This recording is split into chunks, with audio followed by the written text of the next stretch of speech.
ിലൂടെ കടന്നു പോവുകയാണ്. സഹോദരങ്ങളെ,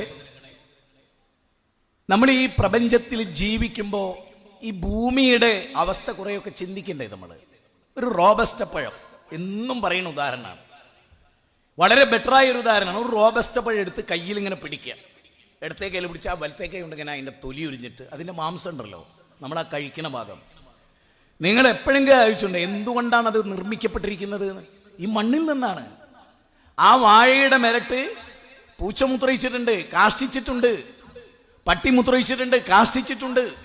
ഇവിടെ ഇരിക്കുന്ന സ്ത്രീകൾക്കറിയാം, മീന് മുറിച്ച് കഴുകിയ ബാക്കിയുള്ള വേസ്റ്റ് വെള്ളം അങ്ങോട്ട് ഒഴിച്ചിട്ടുണ്ട്. എല്ലാ മാലിന്യങ്ങളും കൊണ്ടുവന്ന് ആ വാഴയുടെ മെരട്ടിട്ടിട്ടുണ്ട്. പക്ഷെ റോബസ്റ്റ പഴത്തിൽ പട്ടിയുടെ കാഷ്ടത്തിന്റെ ഗന്ധമില്ല. എന്തുകൊണ്ട്? എന്തുകൊണ്ട്? ചിന്തിക്ക മനുഷ്യ, എന്തുകൊണ്ട്? വമിനന്നാസി വദ്ദവാബി والأنعام مختلف ألوانه كذلك إنما يخشى الله من عباده العلماء.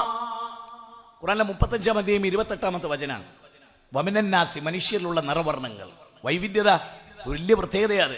കറുത്താള്, വെളുത്താള്, കറുപ്പും വെളുപ്പും കൂടി ചേർന്ന ആള്, ചാര നിറവുള്ള ആള്, ഭയങ്കരമായ നമ്മൾ പറയുക അന്നങ്ങനെ തൊട്ടം കരിവെറലിന്റെ കയ്യിൽ നോക്കുമ്പോൾ തമാശ പറയും, നമ്മുടെ സുഹൃത്തുക്കളൊക്കെ കുറച്ച് കറുപ്പ് കണ്ടെങ്കിൽ. പക്ഷെ അള്ളാഹ് പറയുന്നത് എന്താ അറിയോ? ഈ കറുപ്പും വെളുപ്പും ഒക്കെ നിങ്ങളുടെ ആദം നബിയിൽ ഞാൻ മിക്സ് ചെയ്തതാണ്. എപ്പോഴെങ്കിലും കേട്ടിട്ടുണ്ടോ ഹദീസ്? പ്രവാചകൻ പറയാണ്, ആദം നബീനെ അള്ളാഹ് സൃഷ്ടിക്കുമ്പോൾ ഭൂമിയിലെ വിവിധ പ്രദേശത്തുള്ള മണ്ണുകൾ എടുത്തു. കറുത്ത മണ്ണെടുത്തു, വെളുത്ത മണ്ണെടുത്തു, ചുവന്ന മണ്ണെടുത്തു, എല്ലാം ചേർന്ന് ചാര നിറമുള്ള മണ്ണെടുത്ത് ഈ മണ്ണിനൊക്കെ മിക്സ് ചെയ്തിട്ടാണ് ആദമിനെ ഉണ്ടാക്കിയത്. അതുകൊണ്ട് തന്നെ ആദം സന്തതികളിൽ ഈ നിറവർണ്ണങ്ങളൊക്കെ ഉണ്ടാവും. ആ വൈവിധ്യത അത്ഭുതമാണെന്നാ പറയുന്നത്. മിറാക്കിൾ ഓഫ് ദ മിറാക്കിളാണ്, അത്ഭുതങ്ങളുടെ അത്ഭുതമാണത്. അല്ലാണ്ട് തമ്മ് തല്ലാനല്ല. ജാതി ചോദിക്കുന്നില്ല ഞാൻ സോദരി, ചോദിക്കുന്നു തണ്ണീർ. ചണ്ടാല ഭിക്ഷുകയില് ദുരവസ്ഥയില് കുമാരനാശം പാടിയ അല്ല ഇവൻ ഇന്നൊരു പുലയനല്ലേ, അല്ല ഇവൻ ഇന്നൊരു പുലയനല്ലേ. അല്ലാ മതം സ്വീകരിച്ചാൽ ഇല്ല നാളെ ഇല്ലെത്തും പോയിടാം പെണ്ണേ എന്ന് പാടിയത് എന്തുകൊണ്ടാ? മുസ്ലിമായ പിന്നെ ജാതിയില്ല, പട്ടികജാതി പട്ടികവർഗമില്ല, 60 വിഭാഗങ്ങളില്ല. ഭഗവാന്റെ മുഖത്ത് നിന്ന് സൃഷ്ടിക്കപ്പെട്ടവൻ ബ്രാഹ്മണൻ, ഭഗവാന്റെ കൈകളിൽ നിന്ന് സൃഷ്ടിക്കപ്പെട്ടവൻ ക്ഷത്രിയൻ, ഭഗവാന്റെ തുടകളിൽ സൃഷ്ടിക്കപ്പെട്ടവൻ വൈശ്യൻ, ഭഗവാന്റെ കാൽപാദങ്ങൾ സൃഷ്ടിക്കപ്പെട്ടവൻ ശൂദ്രൻ. അങ്ങനൊരു വിശ്വാസം ഇസ്ലാമിനില്ല. ഇസ്ലാമിൽ ജാതി അതല്ല. ഒറ്റ വാക്ക്.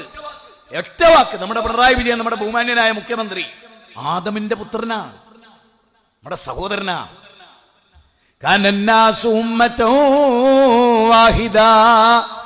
മനുഷ്യ സമുദായം ഒരേക സമുദായമാണ്.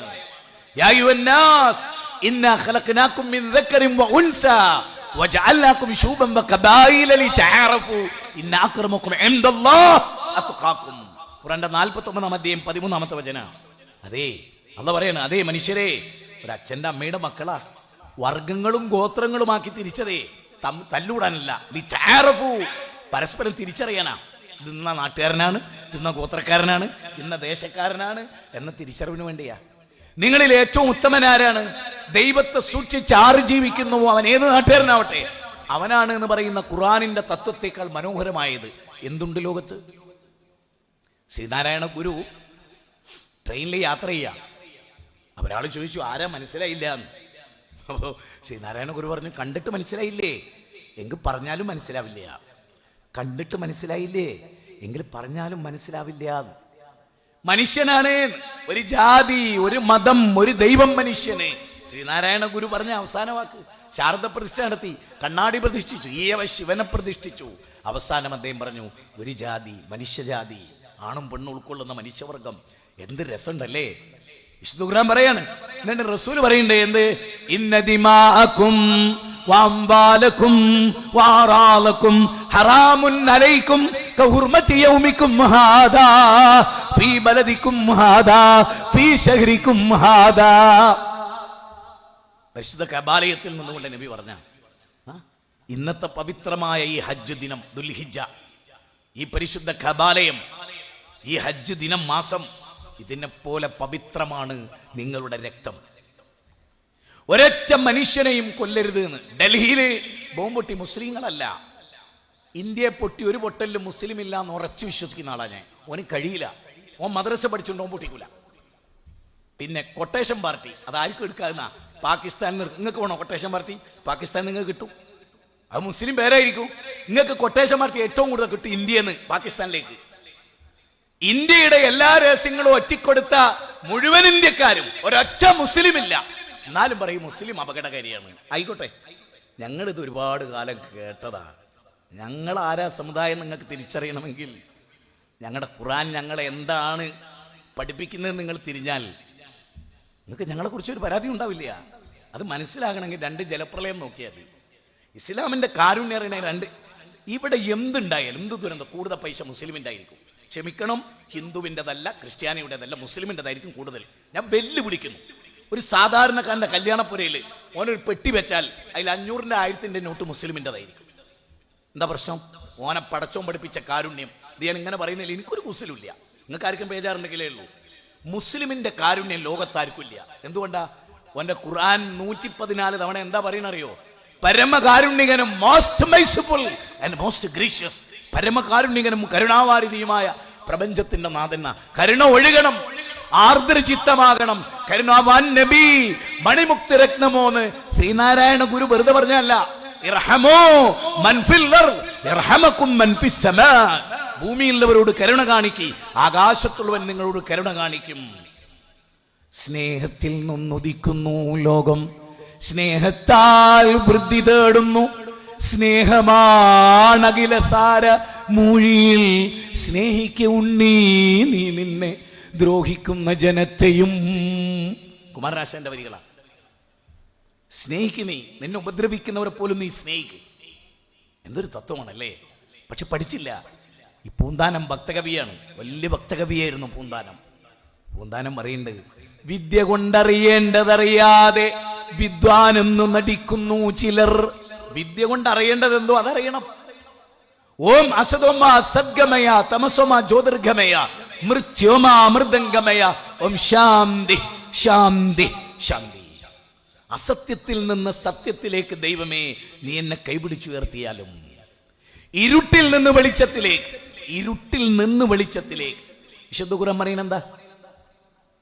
വിശുദ്ധ ഖുർആൻ പറയുന്നത് അലിഫ് ലാം റാ കിതാബുൻ അൻസൽനാഹു ഇലൈക ലിതുഖ്രിജൻ നാസ മിനൽ ദുലുമാതി ഇലൻ നൂർ. അലിഫ് ലാം റാ കിതാബുൻ അൻസൽനാഹു ഇലൈക ലിതുഖ്രിജൻ നാസ മിനൽ ദുലുമാതി ഇലൻ നൂർ. ഇരുട്ടിൽ നിന്ന് മനുഷ്യരെ, ഒന്നും കൂടെ നോക്കിക്കേ എല്ലാവരും. മുസ്ലിങ്ങൾ എന്ന വൃത്തം വിടാൻ പറഞ്ഞ മതാണ് ഖുർആൻ. മുസ്ലിം മുസ്ലിം എന്ന ചിന്ത വിട്ട് മനുഷ്യർ മനുഷ്യർ മനുഷ്യർ എന്ന് പഠിപ്പിച്ചൊരു ഗ്രന്ഥ ഖുർആൻ. ഖുർആൻ എന്താ പറയുന്നത്? മനുഷ്യനെ ഇരുട്ടിൽ നിന്ന് വെളിച്ചത്തിലേക്ക്. അതിൽ ഹിന്ദു പെടുവോ? പെടും. ക്രിസ്ത്യാനി ഉണ്ടോ? പെടും. ആരിഫ് ഹുസൈൻ പെടുവോ? പെടും. സി രവിചന്ദ്രൻ പെടുവോ? പെടും. എല്ലാരും പെടും. മനുഷ്യകുലം, ഒരേ വായു, ഒരേ വെള്ളം, തട്ടമിട്ട ഉമ്മയുടെ മകനും പൊട്ടുതൊട്ടമ്മയുടെ മകനും അല്ലെ, അങ്ങനെ പറയുമായിരുന്നു നമ്മൾ. ഇപ്പൊ തട്ടം മാത്രം വെറുപ്പ്. പൊട്ട് പ്രശ്നമല്ല, തട്ടം പ്രശ്നമാണ്. ക്രിസ്ത്യാനി പെണ്ണിന്റെ വേഷം, ആ തട്ടം, ആ തലമറക്കൽ, അത് കുഴപ്പമില്ല. സൂക്കേട് തട്ടത്തിനല്ല, ഹൃദയത്തിനാ. മുനിസിപ്പാലിറ്റിയാണ്. അതുകൊണ്ടാ മുനിസിപ്പാലിറ്റിന്റെ കൂടെ വെറും ചേർക്കണ്ട, ഞാൻ തൽക്കാലം ചേർക്കണില്ല. ഹൃദയം പോയിട്ടുണ്ട് എല്ലാരെയും. ആ ഹിന്ദുവിന്റെയും മുസ്ലിമിന്റെയും ക്രിസ്ത്യാനിന്റെയും പാർട്ടിന്റെ ഒക്കെ ഹൃദയം നശിച്ചുപോയി. മനുഷ്യൻ തിരിച്ചറിഞ്ഞില്ല, മനുഷ്യനെ തിരിച്ചറിഞ്ഞില്ല. നിങ്ങൾ ആരെങ്കിലും ഒരു യുക്തിവാദിയെ ജലപ്രളയത്തിലുള്ള അടുത്ത് കണ്ടോ? ഒരു യുക്തിവാദിയെ സി രവിചന്ദ്രൻ ജീവിതത്തിൽ അറ്റ കൈക്ക് ഉപ്പ് തേച്ചത് നിങ്ങൾ കണ്ടോ? ആരിഫ് ഹുസൈൻ ജീവിതത്തിൽ ഒരു വായുടിയ മനുഷ്യന്മാർക്ക് വാങ്ങിക്കൊടുത്തത് നിങ്ങൾ ആരെയും കണ്ടോ? കണ്ടോ? എല്ലാ മതസമൂഹത്തിന് ആംബുലൻസ് ഉണ്ട് അല്ലേ? എല്ലാ രാഷ്ട്രീയ പാർട്ടികൾക്ക് ആംബുലൻസ് ഉണ്ട്. കേരള യുക്തിവാദി സംഘത്തിന് ആംബുലൻസ് ഇല്ല. എന്താ കാരണം? ആംബുലൻസ് മനുഷ്യപ്പറ്റുള്ളവർക്ക് നടത്താൻ പറ്റിയ സാധനത്തിന്റെ പേരാ മനുഷ്യപ്പറ്റ്. ഒരാൾ യുക്തിവാദിയായി എന്ന് പറഞ്ഞാൽ അതിന്റെ അർത്ഥം എന്താ അറിയോ? എന്താ അതിന്റെ അർത്ഥം എന്നറിയോ? ഓനൊരു ക്രൂര ഹൃദയത്തിന്റെ ഉടമയായി എന്നാണ് അതിന്റെ അർത്ഥം. ഓന് മനുഷ്യപ്പറ്റ് നശിച്ചു, ഓന് കാരുണ്യം നശിച്ചു. ഞാൻ യുക്തിവാദി എന്ന് പറഞ്ഞാൽ ഉടനെ നമ്മൾ മനസ്സിലാക്കണം, ഓൻ ക്രൂരതയുടെ പ്രതീകമാണ്. ഒരലിവും മോനിൽ നിന്ന് പ്രതീക്ഷിക്കരുത്. എന്നാൽ നിങ്ങളൊരു യുക്തിവാദിനെ വയനാട് ജലപ്രളയം ഉണ്ടായിട്ട് അവിടെ ഉരുൾപൊട്ടലുണ്ടായിട്ട് ഒരു യുക്തിവാദി വേണ്ട, യുക്തിവാദി സംഘം വെച്ചു കൊടുക്കണ വീട് വേണ്ട, ഒരു ആട്ടുംകൂട്, ഒരു കോഴിക്കൂട്. എന്താ കാരണം? മതത്തെ തെറി പറയാൻ എളുപ്പാ. വന്ന് നിന്ന് ഞെളിഞ്ഞാ മതി. യൂട്യൂബില് പ്രത്യേകിച്ച് കേരളത്തിൽ വിവരമില്ലാത്ത സമൂഹമാണ് ഈ 10 കൊല്ലം. കേരളത്തിലെ ഏറ്റവും മണ്ടന്മാർ ജീവിച്ച കൊല്ലേതാന്ന് വെച്ചാൽ ഈ 10 കൊല്ല. ഇനി എന്താവും ഈ കേരളം എന്ന് എനിക്കറിയില്ല. ഞാൻ എന്തായാലും അതാകാൻ തയ്യാറല്ല. എന്തായാലും ആ അവസ്ഥ നമുക്ക് ആർക്കും ഉണ്ടാവരുത്. അതുകൊണ്ട് നിങ്ങൾ മനസ്സിലാക്കി, ഖുർആൻ ലോകത്തോട് പറയുന്ന കാര്യം ഒരച്ഛൻ്റെ അമ്മയുടെ മക്കളാണ്. പിന്നെ നിങ്ങളാണ് വിവിധ വിശ്വാസങ്ങൾ സ്വീകരിച്ചതും തമ്മിൽ തല്ലിയതും. പടച്ചോനല്ല, ഖുർആൻ തന്നെ പറയുന്നത് നിങ്ങളെ ഒന്നിപ്പിക്കാനാ പ്രവാചകന്മാരയച്ചതെന്നാണ്, അല്ലാതെ തല്ലിക്കാനല്ല.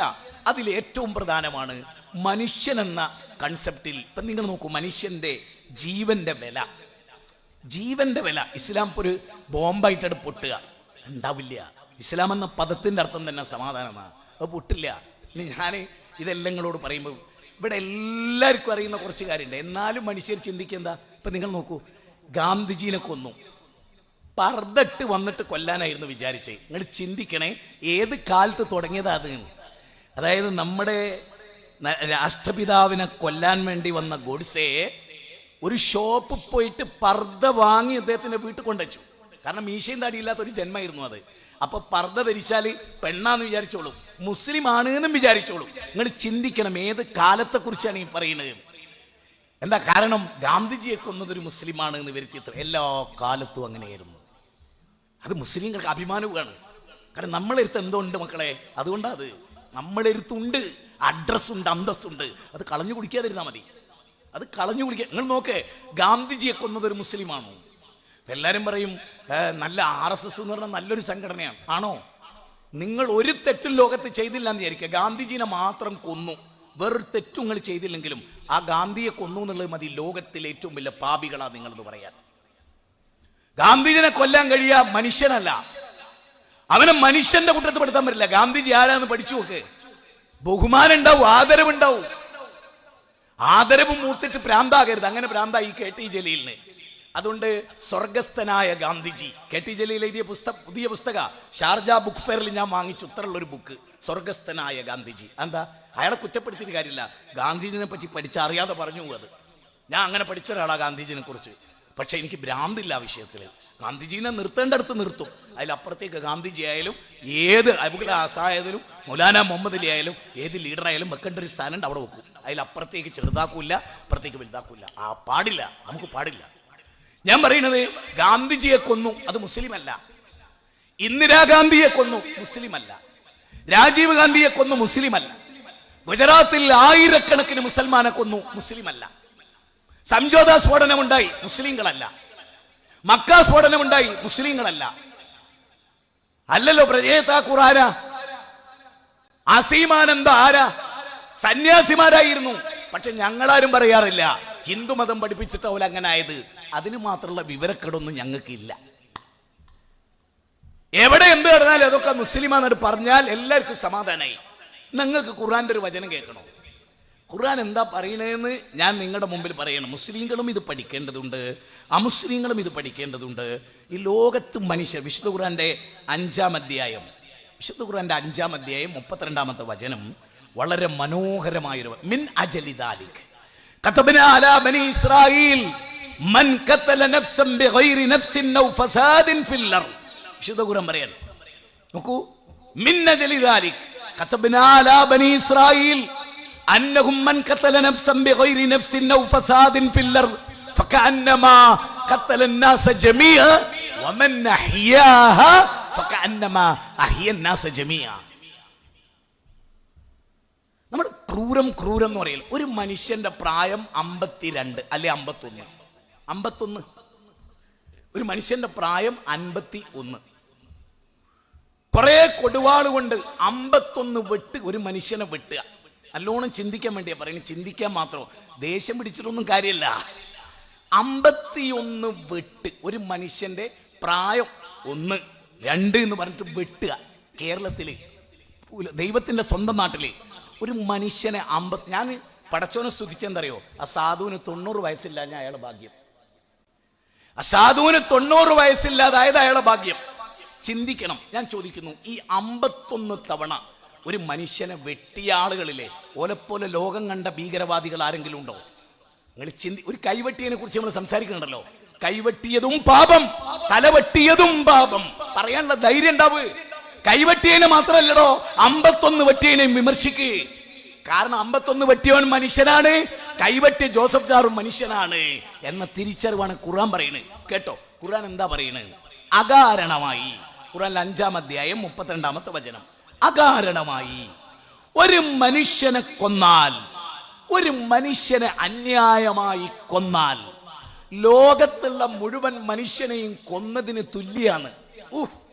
ഇതിന് തുല്യം വെക്കാൻ ഒരു വചനം ഋഗ്വേദം, സാമവേദം, മദർവവേദം, യജുർവേദം, ചതുർവേദം, ഈശാവാസുപനിഷത്ത്, ബൃഹദാരണ്യോപനിഷത്ത്, മുണ്ടകോപനിഷത്ത്, കഠോപനിഷത്ത്, ശ്വേതാശ്വേതരോപനിഷത്ത്, തൈത്തിരോപനിഷത്ത്, എക്സെട്ര എക്സെട്ര, അരണ്യകങ്ങൾ, ശ്രുതികൾ, സ്മൃതികൾ, മഹാഭാരതം, രാമായണം, Talmud, Zend Avesta, Old Testament, New Testament, കൗടില്യന്റെ അർത്ഥശാസ്ത്രം മുതൽ ഒടുവിലത്തെ ഗ്രന്ഥമായ ഖുർആനിലെത്തി നിൽക്കുമ്പോ ഖുർആനിലെ ഈ പദത്തിന് തുല്യമായ ഒരു വാചകം ലോകത്തൊരു ഗ്രന്ഥത്തിലും ഇല്ലെന്ന യാഥാർത്ഥ്യം നിങ്ങൾ മനസ്സിലാക്കണം. തെൽമൂദ് എന്ന് പറഞ്ഞൊരു ഗ്രന്ഥമുണ്ട് ജൂതന്റെ കയ്യിൽ, തെൽമൂദ്. ആ ഗ്രന്ഥത്തിലൊരു വാചകം എന്താ അറിയോ? അകാരണമായി ഒരു ജൂതനെ കൊന്നാൽ, വർഗീയത അതാ, അകാരണമായ ഒരു ജൂതനെ കൊന്നാൽ അവൻ ലോകത്തുള്ള മുഴുവൻ ജൂതനെയും കൊന്ന പോലെ. എങ്ങനെ?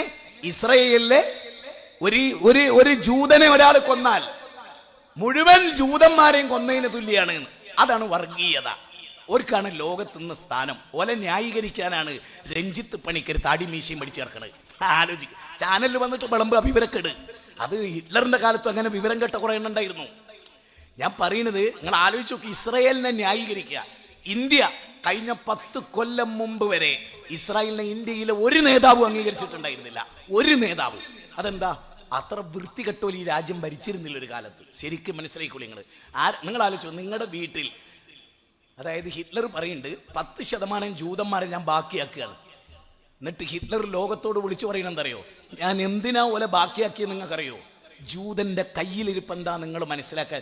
ഞാൻ 60 ലക്ഷം ജൂതന്മാരെ കൊന്നില്ലേ? അങ്ങനെ എന്നെ കൊല്ലാൻ പ്രേരിപ്പിച്ചത് ഈ ജന്മങ്ങളുടെ സ്വഭാവമല്ലേ? അത് മനുഷ്യകുലത്തിന് സഹിക്കാൻ പറ്റാത്ത സംഗതിയാണ്. നിങ്ങൾക്ക് മനസ്സിലാക്കാൻ 10% ആളുകളെ ബാക്കിയാക്കുന്നു. ബാക്കിയാക്കിയതും പിന്നീടുള്ളതും ആട്ടി ഓടിക്കപ്പെട്ടു. അഭയം നൽകി ഫലസ്തീനികൾ. ശരിക്കും പഠിച്ചോ? 1948 ജൂതരാഷ്ട്രം നിലവിൽ വരുമ്പോ അതിന് സല്യൂട്ട് അടിച്ച രാജ്യം അമേരിക്കയാണ്. ജോസഫ് കെനഡി, പിന്നെ ബ്രിട്ടീഷുകാർ. ഇന്ത്യ കൈപൊന്തിച്ചിട്ടില്ല. ഇന്ത്യ കൈപൊന്തിച്ചിട്ടില്ല.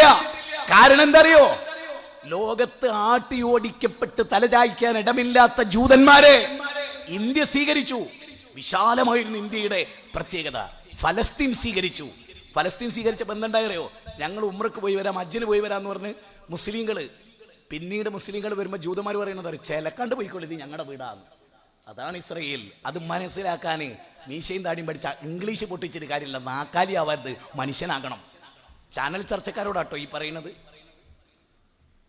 ഏത് പാവപ്പെട്ട തെരുവിൽ കുട്ടികളെ കൊന്ന് കൊലവിളി നടത്തിയിട്ട് ഒരു ചെങ്ങായി പറയാ, ഒരു 10 ലക്ഷമെങ്കിലും ഉണ്ടെങ്കിലേ അതിന് വംശഹത്യ എന്ന് പറയൂന്ന്. ഓനൊക്കെ പറഞ്ഞ വീടുണ്ടല്ലോ, ഇല്ലം മുടിഞ്ഞു പോകും മോനെ.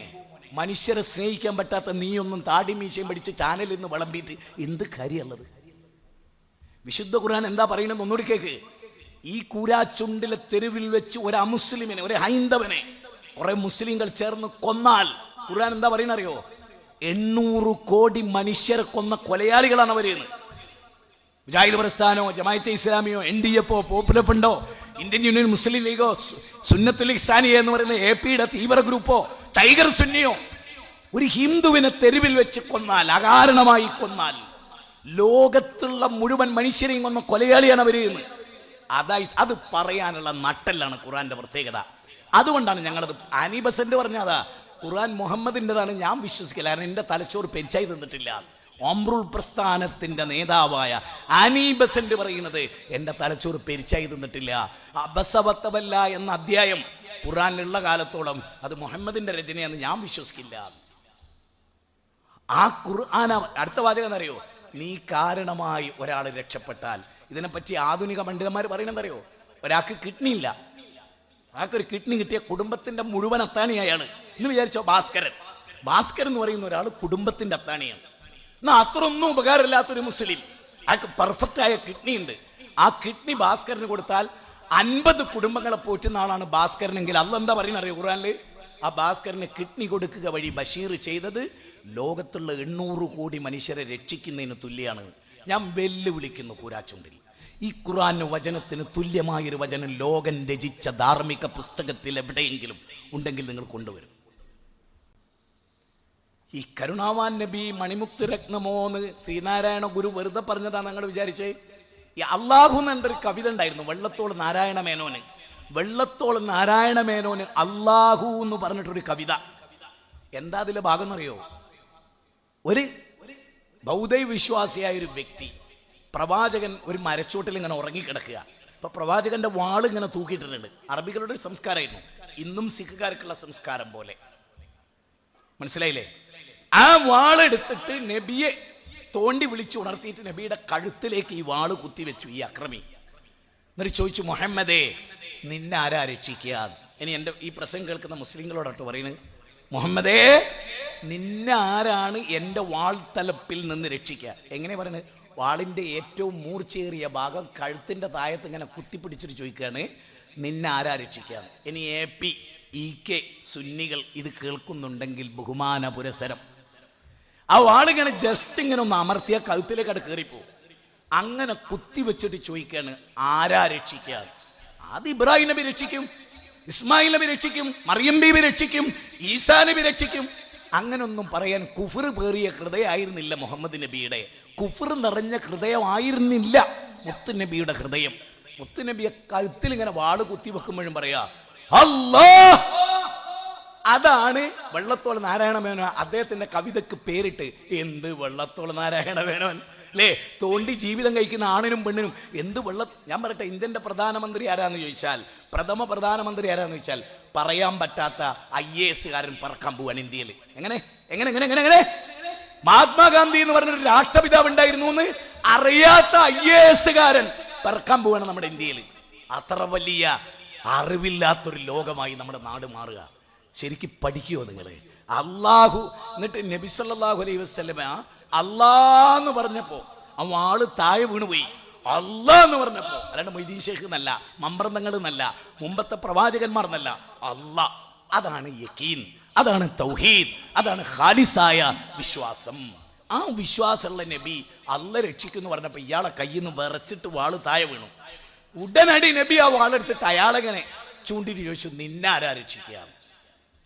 എന്നെ വിട്ടേക്കണം, എനിക്ക് അപരാധം പറ്റിയതാണ്. നബി പറഞ്ഞു, സാരം ലഭിക്കോ? ഇനി ഞങ്ങൾക്ക് തരും, നീ പ്രവർത്തിക്കാതിരുന്നാ മതി, മനുഷ്യനായിട്ടൊരു മൂലയിൽ ജീവിച്ചോ. ചിന്തിക്ക്. അത് കണ്ടിട്ടാണ് അള്ളാഹു എന്നുള്ള കവിത എഴുതി. അല്ലാണ്ട് നബി കൊന്ന പകരം വീട്ടുന്ന ഒരാളെ ആയിരുന്നില്ല. അള്ളാഹുവിന്റെ റസൂൽ, ഞാൻ പറയുന്ന പോയിന്റ് നിങ്ങൾ ശരിക്കും ശ്രദ്ധിക്കണം. അള്ളാഹുവിന്റെ റസൂൽ ഒരു യുദ്ധം, ആ യുദ്ധത്തിൽ കുറച്ച് കുട്ടികൾ കൊല്ലപ്പെട്ട് കണ്ടു. തിരുദൂതരുടെ കണ്ണുകളിൽ ഈ കുഞ്ഞുങ്ങളുടെ ശരീരം ഉടക്കി നിന്നു. നബി സല്ലല്ലാഹു അലൈഹി വസല്ലമ കോപാകുലനായി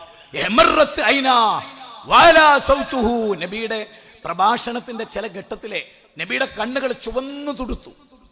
പ്രവാചക തിരുമേനി അനുയായികളെ സഖാക്കളെ വിളിച്ചിട്ട് ചോദിച്ചു, അല്ല ആരാണ് ഈ കുട്ടികളെ കൊന്നത്? ആരാണ് ഈ കുട്ടികളെ കൊന്നത്? അപ്പോ എല്ലാ കാലത്തും ഉണ്ടല്ലോ നമ്മുടെ മനസ്സിലെ ചിന്ത, നബിയെ അത് ബൗദ്ധൈവ വിശ്വാസികളുടെ കുട്ടികളല്ലേ? നമ്മളിപ്പോഴും ചിന്തിക്കുന്ന മുസ്ലിങ്ങളല്ലേ ഫലസ്തീനില്, നമ്മളെ കുട്ടികളൊന്നുമല്ലല്ലോ. അതേ ചിന്ത നബി സല്ലല്ലാഹു അലൈഹി വസല്ലം പഠിപ്പിക്കാൻ വന്ന ആചാര്യനാ. അങ്ങനെ ചിന്തിച്ചു എന്നത് അവരുടെ കുറ്റമല്ല, കാരണം മനുഷ്യൻ അങ്ങനെയാണ്. മനുഷ്യനെ തിരുത്താനാണ് ഇസ്ലാം വന്നത്. അപ്പൊ ഇവരെന്താ പറഞ്ഞത്? അത് ബൗദ്ധ വിശ്വാസികളുടെ കുട്ടികളല്ലേ, നമുക്ക് എന്തിനാ ടെൻഷൻ? അപ്പോഴാണ് ലോകഗുരു ക്രൈസ്തവ ലോകത്തിന്റെ ആണിക്കല്ലിന് ആണി അടിച്ചു പ്രവാചകൻ. പ്രവാചകൻ എന്താ പറഞ്ഞറിയോ? ജനിക്കുന്ന കുട്ടികളൊക്കെ പരിശുദ്ധരാണ്. ക്രിസ്ത്യാനിറ്റി പറയുന്നത് എന്താ അറിയോ? സാവൂൾ കേട്ടോ, യേശു ക്രിസ്തു അല്ല, സെന്റ് പോള്. അദ്ദേഹം പറയുന്നത് എന്താ അറിയോ? ജനിക്കുന്ന കുട്ടികളൊക്കെ പാപികളാണ്. ഏത് ഗർഭപാത്രത്തിൽ നിന്നൊരു കുട്ടി പുറത്തു വരുമ്പോ ഓൻ പാപിയായിട്ടാ പുറത്തു വരുന്നതാണ് ക്രിസ്ത്യാനിറ്റി. ഇസ്ലാമോ? പ്രവാചകന്റെ വാചകം തന്നെ, കുല്ലു മൗലൂദിൻ യൂലദു അലൽ ഫിത്ര, കുല്ലു മൗലൂദിൻ യൂലദു അലൽ ഫിത്ര. എല്ലാ മനുഷ്യക്കുഞ്ഞും സി രവിചന്ദ്രൻ എന്ന ഈ രാജ്യത്തിന് ഒരു സേവനവും ചെയ്തിട്ടില്ലാത്ത, ഒരു മുട്ടുസൂചിയുടെ സംഭാവന ചെയ്തിട്ടില്ലാത്ത, തെറി മാത്രം പറയാനറിയുന്ന, മതവിമർശനം മാത്രം നടത്തുന്ന സി രവിചന്ദ്രനൊരു കുഞ്ഞുണ്ടായാൽ ആ കുഞ്ഞ് പരിശുദ്ധനാണെന്നും, കാന്തപുരം ഉസ്താദിന് ഒരു കുട്ടി ഉണ്ടായാൽ ആ കുട്ടിയും പരിശുദ്ധനാണെന്നും പഠിപ്പിച്ച പ്രവാചകനോളം മഹത്വമുള്ള ആരുണ്ട് ഈ ഭൂമിയിൽ? ആരുണ്ട് ഈ ഭൂമിയിൽ? പറ, നിങ്ങൾ പറ, ആരുണ്ട്? കൊല്ലപ്പെട്ടത് കുഞ്ഞാണെങ്കിൽ പരിശുദ്ധനാണ്. ഏയ്, അത് ഹിറ്റ്ലറിന്റെ ഒരു കുട്ടി ജനിച്ചാലും ആ കുട്ടി പരിശുദ്ധനാണ് എന്ന് പഠിപ്പിക്കുക വഴി മനുഷ്യന്റെ ഉദാത്തമായ സംസ്കാരത്തെ ഉയർത്തിപ്പിടിച്ചു ഇസ്ലാം. പിന്നൊരിക്കല് ഒരു സ്ത്രീ കൊല്ലപ്പെട്ടത് കണ്ടു. ഒരു യുദ്ധത്തിൽ ഒരു സ്ത്രീ, അന്യ സമുദായത്തിൽ നിന്നൊരു സ്ത്രീ കൊല്ലപ്പെട്ടത് കണ്ടു. പ്രവാചകന്റെ കണ്ണുകൾ ഉറുമാമ്പഴം പോലെ ചുവന്നു തൊടുത്തു. പ്രവാചകൻ ചോദിച്ചു, ആരാണ്? നിങ്ങളോട് പറഞ്ഞിട്ടില്ലേ സ്ത്രീകളെ കൊല്ലരുത്, എന്ത് കൊടുമ്പിരിക്കൊണ്ട യുദ്ധമാണെങ്കിലും. അപ്പൊ സ്വഹാബത്ത് പറഞ്ഞു, നബിയെ, ഈ പെണ്ണാണ് അവർക്കൊക്കെ ആയുധം എടുത്തു കൊടുത്ത്, അതുകൊണ്ടാണ് ഞങ്ങൾ കൊന്നതെന്ന്. ശരിക്ക് ചിന്തിച്ചോളി. ശത്രുവിന്റെ കൂടെ നിന്ന് ആയുധമെടുത്ത് മുസ്ലിങ്ങളെ ഉപദ്രവിച്ചൊരു പെണ്ണ് കൊല്ലപ്പെട്ടപ്പോ നബി ദേഷ്യം പിടിക്കുകയാണ്. അപ്പൊ അനുയായികൾ പറഞ്ഞു, അവൾ ഇങ്ങനെയൊക്കെ ചെയ്ത പെണ്ണാണ്, എന്നാ അങ്ങനെയാണോ, സാരമില്ല എന്ന് പറഞ്ഞു എന്നാണോ നിങ്ങൾ കരുതുന്നത്? പ്രവാചകൻ പറഞ്ഞു, ഇല്ല, എന്ത് ന്യായം എന്നോട് നിങ്ങൾ പറയണ്ട, ഞാൻ അള്ളാഹുവിന്റെ ദൂതനാണ്, നീതി നടപ്പാക്കാൻ വന്ന പ്രവാചകനാണ്. സ്ത്രീകളെ കൊല്ലരുത് എന്നതാണ് ഇസ്ലാമിന്റെ നിയമം. ഇത് ലോകത്തെ പഠിപ്പിച്ച ആചാര്യനാണ് മുഹമ്മദ് നബി സല്ലല്ലാഹു അലൈഹി വസല്ലം. ഇനി നിങ്ങൾക്ക് കേൾക്കണോ, ലോകത്തെ ഏറ്റവും ടെൻഷൻ നബിക്ക് ഉണ്ടായിരുന്ന എപ്പോഴറിയോ? യുദ്ധം നടക്കുമ്പോൾ. എന്നിട്ട് അബൂബക്കർ സിദ്ദീഖ് പറയാണ്, ഞങ്ങൾ യുദ്ധത്തിന് പോകുമ്പോൾ നബി ഞങ്ങളുടെ പിന്നാലെ വരും, ഒരു കുഞ്ഞിനെ പോലെ ഞങ്ങളുടെ പിന്നാലെ വന്നിട്ട് ആ നബി എന്താ പറയണത്? ഇതാ അള്ളാന്റെ മാർഗത്തിൽ, റസൂലിന്റെ മാർഗത്തിൽ. എന്നിട്ട് എന്താ പറയണറിയോ?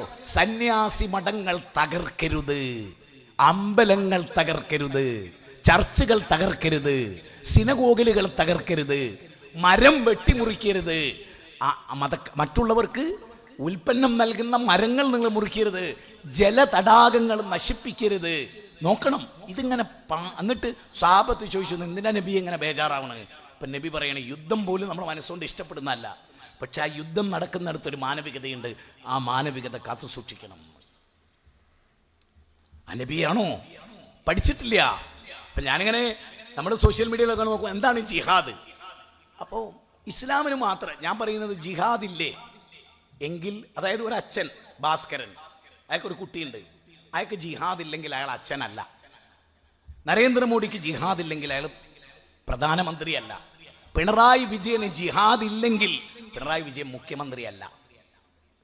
ഞാൻ പറയുന്നത് 800 കോടി മനുഷ്യർക്കും ജിഹാദ് വേണം. ജിഹാദ് ഇല്ലെങ്കിൽ മനുഷ്യനല്ല.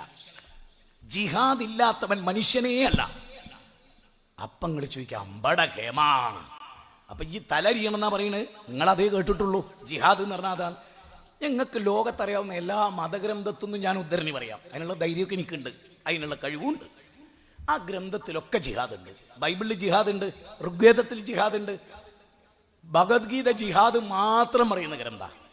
പക്ഷേ അവിടെ ഒരു വ്യത്യാസമുണ്ട്. കിതാൽ ഉൾക്കൊള്ളുന്ന ജിഹാദാണത്, യുദ്ധം ഉൾക്കൊള്ളുന്ന ജിഹാദ്.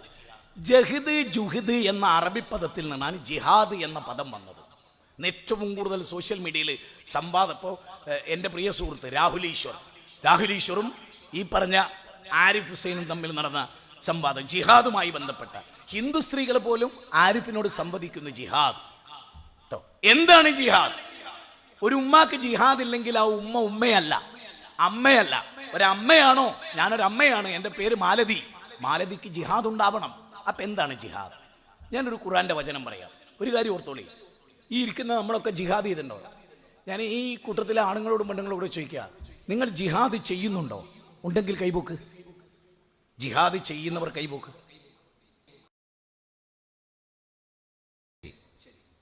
ഞാൻ നിങ്ങളോട്, ഞാൻ ജിഹാദിയാണ്. ലോകത്തിലെ നമ്പർ 1 ജിഹാദികളുടെ കൂട്ടത്തിലൊരു ജിഹാദിയാണ് ഞാൻ. കേരളക്കരയിൽ ഒരുപക്ഷെ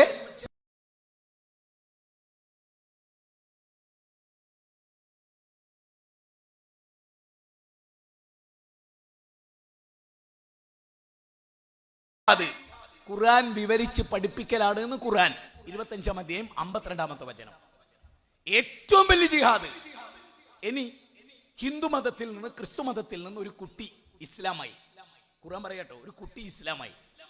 അപ്പൊ അമ്മ അവളെ നിർബന്ധിക്കുക, നിമിഷയെ തിരിച്ചിങ്ങോട്ട് വരാൻ, ആദിലയെ തിരിച്ചു കൊണ്ടുവരാൻ. എങ്ങോട്ട്? ഹിന്ദു മതത്തിലേക്ക്. ആ തിരിച്ചു കൊണ്ടുവരാൻ ആ അമ്മ ശ്രമിക്കുന്ന ശ്രമല്ലേ, അതിനെപ്പറ്റി ഖുർആൻ പറഞ്ഞ അത് ജിഹാദാണ്.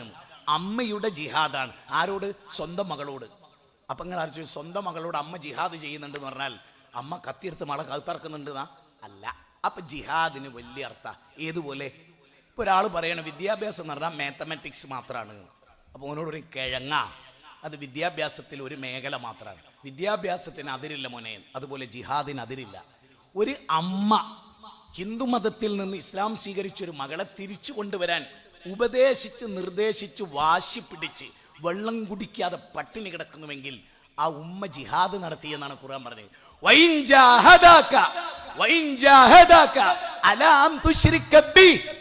വിശുദ്ധ ഖുർആൻ പറയുന്നത്, നിന്റെ അമ്മ നിന്റെ അച്ഛൻ നിന്നെ നിർബന്ധിക്കുന്നു ബൗദ്ധൈവത്വത്തിലേക്ക് വരാൻ. അവിടെ നിർബന്ധിക്കുക എന്നുള്ളതാണ് ജിഹാദ് എന്ന പദത്തിന്റെ അർത്ഥം. അല്ലാണ്ട് കത്തിയെടുത്ത് മകളെ കഴുത്തറുത്തു എന്നല്ല. മനസ്സിലാക്കുക. ഖുർആൻ ഉപയോഗിച്ചാണ് 31-ാം അധ്യായം 15-ാമത്തെ വചനം. അടുത്തത് വിശുദ്ധ ഖുർആൻ പറയാണ്, മുസ്ലിങ്ങളോട് ഖുർആൻ പറയാണ് ജിഹാദ് ഇല്ലാത്തവനും സ്വർഗ്ഗമില്ല. അപ്പൊ ഇവിടെ ഏതെങ്കിലും ഇവിടുത്തെ ഏതെങ്കിലും മുസ്ലിങ്ങൾ ആയുധെടുത്ത് യുദ്ധം ചെയ്തിട്ടുണ്ടോ? ഇന്ന് ജീവിക്കുന്ന നമ്മൾ ആരെങ്കിലും ആയുധെടുത്ത് ഇവിടുത്തെ ഏതെങ്കിലും ഒരു സമുദായത്തോട് ഏറ്റുമുട്ടിയിട്ടുണ്ടോ? അപ്പൊ നമുക്ക് ജിഹാദ് ഇല്ലേ? ഉണ്ട്. നമ്മൾ ഒറിജിനൽ ജിഹാദിലാണ്.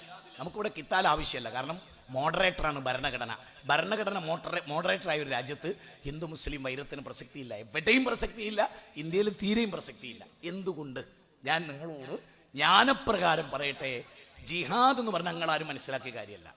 ജിഹാദ് എന്ന് പറഞ്ഞാൽ ആ പദത്തിൻ്റെ അർത്ഥം ത്യാഗം, പരിശ്രമം എന്നാണ്. ഞാൻ ചോദിക്കട്ടെ, പരിശ്രമമില്ലാത്തൊരു ഹിന്ദു ഉണ്ട് അവിടെ? രാവിലെ കൈക്കോട്ട് എടുത്തിറങ്ങുന്ന എൻ്റെ പ്രിയപ്പെട്ട ബാല, നീ വൈകുന്നേരം വരെ കൈക്കോട്ട് കളിക്കുന്നുവെങ്കിൽ അത് ത്യാഗമാണ്, പരിശ്രമമാണ്, മക്കളെ പോറ്റാനുള്ള പരിശ്രമം. അതുകൊണ്ട് ബാലൻ ജിഹാദിലാണ്. ഇപ്പൊ ഒരാൾ വന്നിട്ട് ഒരു അറബി എന്ന് വിചാരിക്കുക, ബാലൻ ഇങ്ങനെ അധ്വാനിച്ച് വേർത്ത് മുങ്ങുന്നുണ്ടെങ്കിൽ അറബി മറ്റൊരാൾ പറയുന്നറിയോ? ബാലൻ ജിഹാദിലാണ്. അപ്പൊ അതാ അവിടെ ഉപയോഗിക്കുക. അതൊരു അറബി പദ. ജിഹാദിനും പരിശ്രമത്തിലാണ്, ഓൻ അധ്വാനത്തിലാണ് എന്ന് മലയാളം പറയുന്നത് അറബിയാക്കിയാൽ ഓൻ ജിഹാദിലാണ്. ഞാൻ പറയാം, മുഖ്യമന്ത്രി ഈ നാട് നല്ല കൊണ്ടിറക്കണം അയാൾ വിചാരിച്ചു എന്ന് വിചാരിക്കാം, എങ്കിൽ അയാൾ ജിഹാദിലാണ്. കാരണം ഈ രാജ്യത്തെ മുന്നോട്ട് കൊണ്ട് ഈ നാടിനെ മുന്നോട്ട് കൊണ്ട് വലിയ പരിശ്രമം ആവശ്യമുള്ള കാര്യമാണ്. ആ പരിശ്രമത്തെയാണ് ജിഹാദ് എന്ന പദം ഉപയോഗിക്കുന്നത്. അതുകൊണ്ട് ഖുർആൻ ഉപയോഗിച്ച പദം നോക്കൂ നിങ്ങൾ. അമഹസിബ്തും അൻ തദ്ഖുലുൽ ജന്ന വലമ്മ യഅലമില്ലാഹു അല്ലദീന ജാഹദു മിൻകും വയഅലമ സ്വാബിരീൻ. ഖുർആന്റെ 3-ാം അധ്യായം 142-ാമത്തെ വചനം. അമഹസിബ്തും അൻ തദ്ഖുലുൽ ജന്ന, സ്വർഗത്തിലേക്ക് പോകാമെന്ന് നിങ്ങൾ വിചാരിക്കുന്നുണ്ടോ? എളുപ്പത്തിൽ ജിഹാദില്ലാതെ ക്ഷമയില്ലാതെ, ജിഹാദില്ലാതെ ക്ഷമയില്ലാതെ ത്യാഗമാണ്. ഇപ്പൊ ഇവിടെ വന്നു ഈ സ്റ്റേജ് കെട്ടി പ്രസംഗി, ഇതൊരു ജിഹാദാണ്. എന്തിന് ജിഹാദ്? അറിവ് പകരുന്ന ജിഹാദ്. ഒരു കുട്ടി, എൻ്റെ ഉമ്മയൊക്കെ മരിച്ചുപോയി. സാക്ഷരത, അക്ഷരം അറിയാത്തവരെ അക്ഷരം പഠിപ്പിച്ച സാക്ഷരതാ പരിശ്രമം ഉണ്ടായിരുന്നു നമ്മുടെ കേരളത്തിൽ. അപ്പൊ നമ്മളത് വിട്ടു. കാരണം എല്ലാവരും അക്ഷരമുള്ളവരായി, അറിവുള്ളവരായി, വിവരമില്ലാത്തവരായി, അറിവുള്ളവരായി. എന്തിനാണ് തമ്മിൽ വ്യത്യാസമുണ്ട്. അറിവുണ്ട്, തിരിച്ചറിവില്ല. പലതുമുണ്ട്, വിവേകമില്ല. ബുദ്ധി ഉണ്ട് എന്ന് പറയും, വകതിരിവില്ല. ഇങ്ങനെ നമ്മുടെ രാജ്യത്ത് കുറെ ആരുണ്ട്? കടലാസ് കാണിക്കാൻ പറ്റിയ സർട്ടിഫിക്കറ്റുകാരുണ്ട്, മനുഷ്യരില്ല ഈ നാട്ടിൽ. എനിക്കത് പ്രസംഗിക്കാൻ നിങ്ങൾ അവസരം തരാണെങ്കിൽ ഞാൻ ഒരു കൊല്ലം പ്രസംഗിക്കാം ആ വിഷയം മാത്രം. ഇന്ത്യയെക്കുറിച്ച് മാത്രം, നീറുന്ന ഇന്ത്യയെക്കുറിച്ച് മാത്രം. ഹിന്ദുവിനെ കുറിച്ചല്ല, നീറുന്ന ഇന്ത്യയെക്കുറിച്ച്. 135 കോടി ഇന്ത്യക്കാരൻ ഇന്ന് അടിമകളാണ്. ബ്രിട്ടീഷുകാരെക്കാൾ വലിയ അടിമകൾ. എന്താ? ഞാൻ ഒറ്റ വാചകം കൊണ്ട് പറഞ്ഞ് അവസാനിപ്പിക്കും, നിങ്ങൾക്ക് മനസ്സിലാക്കാൻ വേണ്ടിയാണ്. നമ്മളോട് വന്നിട്ട് പറയും, ഇലക്ഷൻ കമ്മീഷൻ പറയും, ഇങ്ങനെയാട്ടോ. ഓ അങ്ങനെ തന്നെ. അടുത്ത സമയം ഇതൊന്നുമില്ല കേട്ടോ, വേറെ കൊണ്ടുവരാം. ഓ അങ്ങനെ തന്നെ. അത് കഴിഞ്ഞിട്ട് പറയും, അച്ഛൻ്റെ അച്ഛൻ്റെ അച്ഛൻ്റെ അച്ഛൻ്റെ അച്ഛൻ്റെ അച്ഛൻ്റെ അച്ഛൻ്റെ അച്ഛൻ്റെ അച്ഛൻ്റെ അച്ഛൻ്റെ അച്ഛൻ്റെ അച്ഛൻ്റെ അച്ഛൻ്റെ കടലാസ് കൊണ്ടുവന്നാൽ നിനക്ക് വോട്ട് ചെയ്യാം. ഒറ്റടി ചെവിക്കുറ്റി നോക്കിയിട്ട് കൊടുക്കുക. ആണുങ്ങൾ ഒറ്റടി ചെവിക്കുറ്റി നോക്കിയിട്ട് കൊടുക്കുക. ഈ വട്ടം കറക്കലില്ലേ ജനാധിപത്യത്തെ ജനങ്ങളെ, ആ വട്ടം കറക്കലിന് ജനങ്ങൾ പ്രതികരിക്കേണ്ട കാലം അതിക്രമിച്ചു ഈ രാജ്യത്ത്. ഈ രാജ്യം എവിടെയാ നിൽക്കുന്നതെന്ന് ഈ രാജ്യത്തുനിന്ന് വിടുക. ഞാൻ വേണമെങ്കിൽ നിങ്ങൾ 2-3 ആൾക്കാരെ കൂരാച്ചുണ്ടറിയും. ഈ ലോകത്തുനിന്ന് വേറെ രാഷ്ട്രത്ത് കൊണ്ടുപോയിട്ട് ഒരു ദിവസം നിന്നാ നിങ്ങൾ ഈ രാജ്യത്തെ വെറുക്കും. നമ്മൾ ലോകത്തെ ഏറ്റവും നല്ല രാജ്യമാക്കായിരുന്നു ഇന്ത്യയെ. അത്ര മാൻ പവറുള്ള രാജ്യം, അത് ഹ്യൂമൻ റിസോഴ്സ് ഉള്ള രാജ്യമായത്. വേണമെങ്കിൽ മഹാബുദ്ധി ജീവിക്കുന്ന നാടായത്. എന്നിട്ടും ഇന്ന് അനുഭവിക്കുന്നുണ്ടറിയോ? പഠിപ്പില്ല നമുക്ക്, വകതിരിവില്ല നമുക്ക്, കാര്യങ്ങൾ അപഗ്രഥിക്കുന്ന സ്വഭാവമില്ല നമുക്ക്. അതുകൊണ്ട് തന്നെ നമ്മളൊക്കെ തമ്മിൽ അടിക്കാനാ പഠിച്ച്. ഓരോ ദിവസവും തട്ടത്തിന്റെ പേരിൽ, തൊപ്പിയുടെ പേരിൽ, താടിയുടെ പേരിൽ മനുഷ്യർ കലഹിക്കുക. അല്ലെങ്കിൽ ചെങ്ങന്മാരെ, ഈ താടിക്ക് ജീവനുണ്ടോ? ഈ താടിക്ക് വികാരമുണ്ടോ? എടോ, താടി വെച്ചാലും ഇല്ലെങ്കിൽ ഹൃദയത്തിലല്ലേ വികാര വിചാരങ്ങള്. താടിയും മീശയില്ലാത്തപോലെ ലോകത്ത് ഏറ്റവും കൂടുതൽ മനുഷ്യരെ കൊന്നത്. ആർക്ക് താടിയും മീശയില്ലേ ഓൻ വലിയ ക്രൂരനാവും ലോകത്ത്. ചരിത്രം അങ്ങനെയാ പറയാനാ, അങ്ങനെ പറയണ്ട്. താടിയുള്ളവരൊക്കെ ലോലന്മാരായിരുന്നു. ഗുരു നിത്യചെന്നേതി, രവീന്ദ്രനാഥ ടാഗോർ, യേശുദാസ്, കൈതപ്പുറം. വേണ്ട, ഏറ്റവും സൗന്ദര്യം നിങ്ങൾ മമ്മൂട്ടിക്ക് മോഹൻലാലും ഉണ്ടായാലപ്പോഴാ ഒരു താടി വെക്കുമ്പോ എന്താ പോലെ താടിമ കയറി രണ്ടാളും. താടിന്റെ സൗന്ദര്യം ഒരു ആണാകപ്പെടറിയോ മീശയും താടി ഉണ്ടാവുമ്പോ. അത് പഠിച്ചേർന്നാലല്ല, ഓരോ ഘട്ടത്തിലും നിങ്ങൾ ചിന്തിക്കും. മതം മനുഷ്യനെ മനുഷ്യനാക്കി. അതുകൊണ്ടാണ് നിങ്ങൾ നോക്ക്. ഇപ്പൊ എനിക്ക് ഒരു സ്ഥലം കുറേ കാലമായിട്ട് ആ സ്ഥലത്തേക്ക് പോയിട്ടേ ഇല്ല. അപ്പൊ അവിടുത്തെ 2 വീട്ടുകാർ വൻ പരാതി. എന്താ, അവിടുത്തെ വലിയ മരങ്ങൾ അവർക്ക് ഭയങ്കര ദുരന്തം ഉണ്ടാക്കുന്നവർ വീട്ടില്. അതറിഞ്ഞ അന്ന് ആ നിമിഷം ആ മരങ്ങൾ മുഴുവനും മുറിക്കാൻ ആളെ ഏൽപ്പിച്ച് ആ മരം മുഴുവനും മുറിച്ചു.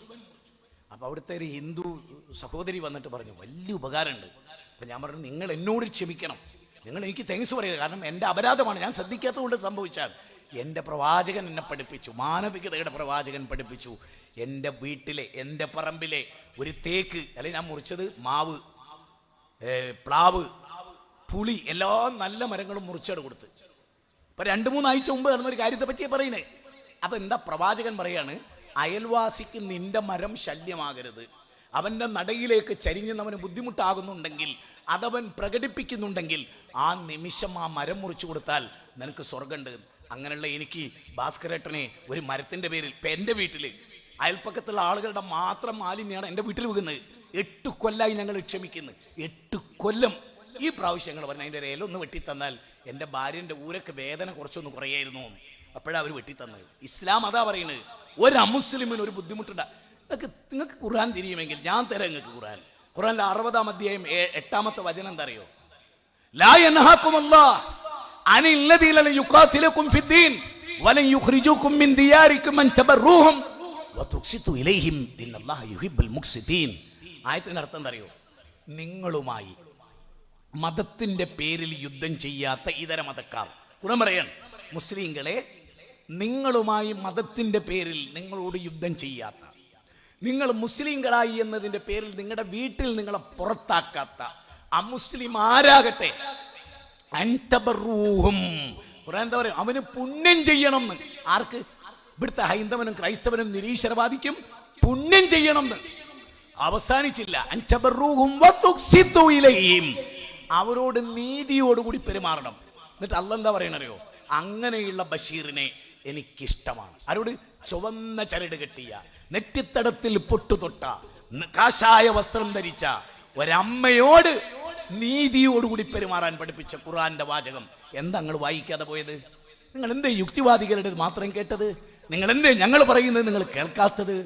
ഇവിടെ വലിയ ബാധ്യത ഉണ്ട് മുസ്ലിങ്ങൾക്ക്. ഖുർആന്റെ കണ്ടന്റ് എന്താണ്? നിങ്ങൾ വിളിച്ചോ, ഞാൻ വരാം. ഭഗവത്ഗീതയുടെ കണ്ടന്റ് എന്താണ് പ്രസംഗിക്കാൻ? ബൈബിളിന്റെ കണ്ടന്റ് എന്താ? അഹങ്കാരം പറയല്ല. ഇതൊക്കെ നമുക്ക് ഉപലബ്ധമാണ്, അവൈലബിൾ ആണ്, വായിക്കാവുന്നതാണ്, പഠിക്കാവുന്നതാണ്. വേദം പഠിക്കാത്തതെന്തടോ ദുർജനം, മൂടിക്കിടക്കയോ മർത്യന് മാനസം. ഓ, എന്താ പറയുക? വേദം പഠിക്കാത്തതെന്തടോ ദുർജനം, മൂടിക്കിടക്കയോ മർത്യന് മാനസം.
അവളെ വേദം പഠിക്കാത്തത് എന്താണ് ജനങ്ങളിലാണ്. എല്ലാവരും പറയും വേദം പഠിച്ചാൽ കുഴപ്പമാണ്. വേദം പഠിച്ചാൽ കുഴപ്പമില്ല, വേദം പഠിച്ചാൽ മനുഷ്യനാവും. ഒരു വേദം, ഈ വേദത്തിൽ മനുഷ്യന്റെ കൈകടത്തലുണ്ടായിട്ടുണ്ട്, അതിലൊരു സംശയവും നിങ്ങൾക്ക് വേണ്ട. അതെല്ലാവരും അംഗീകരിക്കുന്ന കാര്യമാണ്. വേദങ്ങളിൽ കൈകടത്തി ദൈവീക ഗ്രന്ഥം എന്ന് വിളിക്കാവുന്ന ഒരു ഗ്രന്ഥം ഉണ്ടോ? നിങ്ങൾ പഠിക്കി. ഞങ്ങൾ പറയുന്നത് ഖുർആനാണെന്ന്. നിങ്ങൾ ഏത് കോണിൽ വെച്ചും നിങ്ങൾ പഠിച്ചോ, ഖുർആനിൽ ദൈവവിരുദ്ധമായൊരു വാചകം. ഞാൻ മട്ടന്നൂർ പ്രസംഗിച്ച പറഞ്ഞു, വർഗീയത എന്ന ഒരു ആശയം ഖുർആനിന്റെ ഒരു വചനത്തിൽ തെളിയിക്കാൻ നിങ്ങൾക്ക് സാധിക്കുമോ? ഞാൻ വെല്ലുവിളിച്ചു, രണ്ടാൾ വെല്ലുവിളി ഏറ്റെടുത്തു, പക്ഷേ ഇവിടെ കാണുന്നില്ല. അത് ഇത് വർഗീയത എന്ന് പറഞ്ഞാൽ MN കാരശ്ശേരി വരെ, നമ്മുടെ ഷാനി പ്രഭാകർ വരെ വർഗീയത എന്താന്ന് മനസ്സിലാക്കില്ല. ആ മലയാള പദത്തിന്റെ അർത്ഥം എന്താന്ന് മനസ്സിലാക്കില്ല. വർഗീയത മറ്റുള്ളവനെ വെറുക്കുന്നതിന്റെ പേരല്ല വർഗീയത, അത് വിഷയം വേറെയാ, അത് വിഷയം വേറെയാണ്. വർഗീയത എന്ന് പറഞ്ഞാൽ എന്താ അറിയോ? മുസ്ലിം സമുദായത്തിൽപ്പെട്ട, ഉദാഹരണം മുജാഹിദ് പ്രസ്ഥാനം, ആ പ്രസ്ഥാനത്തിൽ ഒരു നേതാവ് തെറ്റ് ചെയ്താൽ അയാളെ ന്യായീകരിക്കുക, അയാളെ രക്ഷപ്പെടുത്തുക, മറ്റൊരാൾക്ക് കിട്ടേണ്ട നീതി അയാൾക്ക് നിഷേധിച്ചിട്ട് ഇയാളെ പ്രൊട്ടക്ട് ചെയ്യുക. വർഗീയത എന്ന പദത്തെക്കുറിച്ചാൽ വർഗീയത ആ വർഗവുമായി ബന്ധപ്പെട്ടതാണത്. അത് അവരിലേക്ക് പോവില്ല. ഞാൻ എൻ്റെ നേതാവ് തെറ്റ് ചെയ്തിട്ട് അതിനെ ന്യായീകരിച്ച് പ്രസംഗിക്കുക എങ്കിൽ ഞാൻ വർഗീയവാദിയാണ്. എന്നാൽ ഞാനൊരാളെ വെറുക്കുക എന്ന് പറഞ്ഞാലോ അത് വിഷയം വേറെയാണ്, അതിന് വേറെയാണ് പറയേണ്ടത്. മതേതരത്വം എന്ന് പറഞ്ഞാൽ എന്താണ്? എല്ലാ മതവും ലയിക്കലല്ല, ലയിക്കാതെ സെപ്പറേറ്റ് നിൽക്കുന്നതിൻ്റെ പേരാ മതേതരത്വം. പണ്ടൊരു ജവഹർലാൽ നെഹ്റു പറയുന്നുണ്ട്, പാശ്ചാത്യ മതേതരത്താണ് ഇവിടെ വിളമ്പുന്ന മതേതരത്വം എന്ന് ആരെങ്കിലും കരുതിയിട്ടുണ്ടെങ്കിൽ അച്ചട്ടിയങ്ങ് ഇറക്കി വെച്ചേക്കുന്നു. എന്ത് നെഹ്റു ഇല്ലേ നമുക്ക് ആകെ അറിയാവുന്ന റൊണാൾഡീഞ്ഞോ, റൊണാൾഡോ, കാക്ക, എംബാപ്പേ, തിന്നാതിരുന്ന വിചാരം. മമ്മൂട്ടി, മോഹൻലാല്, വേടൻ, പിന്നെ ഉദ്ഘാടനത്തിന് തുണി കുപ്പായിടാതെ വരുന്ന പെണ്ണുങ്ങള്, ഇവരൊക്കെയാണ് നമുക്ക് ഓർമ്മ. നേരെ മറിച്ച് നല്ല മനുഷ്യന്മാരെ ഓർക്കാൻ, നല്ല മനുഷ്യന്മാരെ, ഞാൻ എൻ്റെ അത്ഭുതം എന്താ അറിയോ, ഈ അന്താരാഷ്ട്ര ബുക്ക് ഫെയറിൽ ലോകത്തിൻ്റെ എല്ലാ ഭാഗത്തു നിന്നുള്ള പ്രസാധകരുണ്ടാവും. കേരളത്തിലെ സകല പ്രസാധകരുടെയും ഒരു ലോകം തന്നെയാണ് ഷാർജ ഇന്റർനാഷണൽ ബുക്ക് ഫെയർ. എല്ലാവരുടെയും ഒരു ക്ഷേത്രം വരെ ഉണ്ടായിരുന്നു മുമ്പ്. ഞാൻ അതിലൂടെ ഇങ്ങനെ നടന്ന് ഓരോ പുസ്തകങ്ങൾ നോക്കുമ്പോൾ ഞാൻ അവിടെ ചില സമയം നമുക്ക് പുസ്തക പ്രകാശനവും പ്രസംഗവും ഉണ്ടാവും. അതിലൊരു പ്രഭാഷണം വായനയിലൂടെ വിജയത്തിലേക്ക് എന്നായിരുന്നു. നിങ്ങൾക്കാർക്ക് എൻ്റെ പ്രസംഗം കേൾക്കുന്ന ഏതെങ്കിലും ഒരു അമുസ്ലിം ഇവിടെ ഉണ്ടെങ്കിൽ, അല്ലെങ്കിൽ ഭാവിയിൽ ഇത് റെക്കോർഡ് ചെയ്ത് കേൾക്കാൻ നിങ്ങൾക്ക് സൗഭാഗ്യമുണ്ടാകുന്നുവെങ്കിൽ പറ, നിങ്ങളുടെ കയ്യിലുള്ള ഏതെങ്കിലും ഒരു വേദഗ്രന്ഥം വായിക്കൂ എന്ന് പറഞ്ഞ് തുടങ്ങിയിട്ടുണ്ടോ? ദൈവത്തിൻ്റെ വേദഗ്രന്ഥത്തിലെ ആദ്യ വാചകം തന്നെ വായിക്കൂ. ഞാൻ ഇവിടെ ഇരിക്കുന്ന സ്റ്റേജിലുള്ള ആളുകൾ ഉൾപ്പെടെ ഫർള് നിസ്കരിച്ചിട്ടില്ലെങ്കിൽ നമുക്ക് പശ്ചാത്താപം ഉണ്ടാവും. ളുഹ്ർ നിസ്കരിച്ചില്ല, നമുക്ക് കുറ്റബോധം ഉണ്ടാവും. പക്ഷെ വായിച്ചില്ല എന്നതുകൊണ്ട് കുറ്റബോധം ഉണ്ടാവുമോ? ഞങ്ങൾക്ക് ളുഹ്റാട് വിട്ടുപോയി, അതിനേക്കാൾ കുറ്റബോധം വേണമെന്നാ വായിക്കാൻ പറ്റിയിട്ടില്ലെങ്കിൽ. ഞാൻ പഠിച്ച ഖുർആനിലുള്ള എന്താ അറിയോ? അതുകൊണ്ടാണ് ഞാൻ പഠിച്ച ഖുർആൻ എന്ന് പറയുന്നത്. പെപ്സിയെക്കുറിച്ചും കോളയെക്കുറിച്ചും പറഞ്ഞപ്പോഴും ഞാൻ മനസ്സിലാക്കിയ ഖുർആൻ എന്ന് പറയാൻ കാരണം, ഖുർആൻ ഒരു ഹക്ക തിലാവത്തുണ്ട്. ഖുർആനിന്റെ കൂടെ ജീവിക്കുക, ഖുർആൻ എങ്ങനെ നെഞ്ചിലേക്ക് ചേർക്കുക. അപ്പൊ കിട്ടുന്നൊരു കാര്യം എന്താ അറിയോ?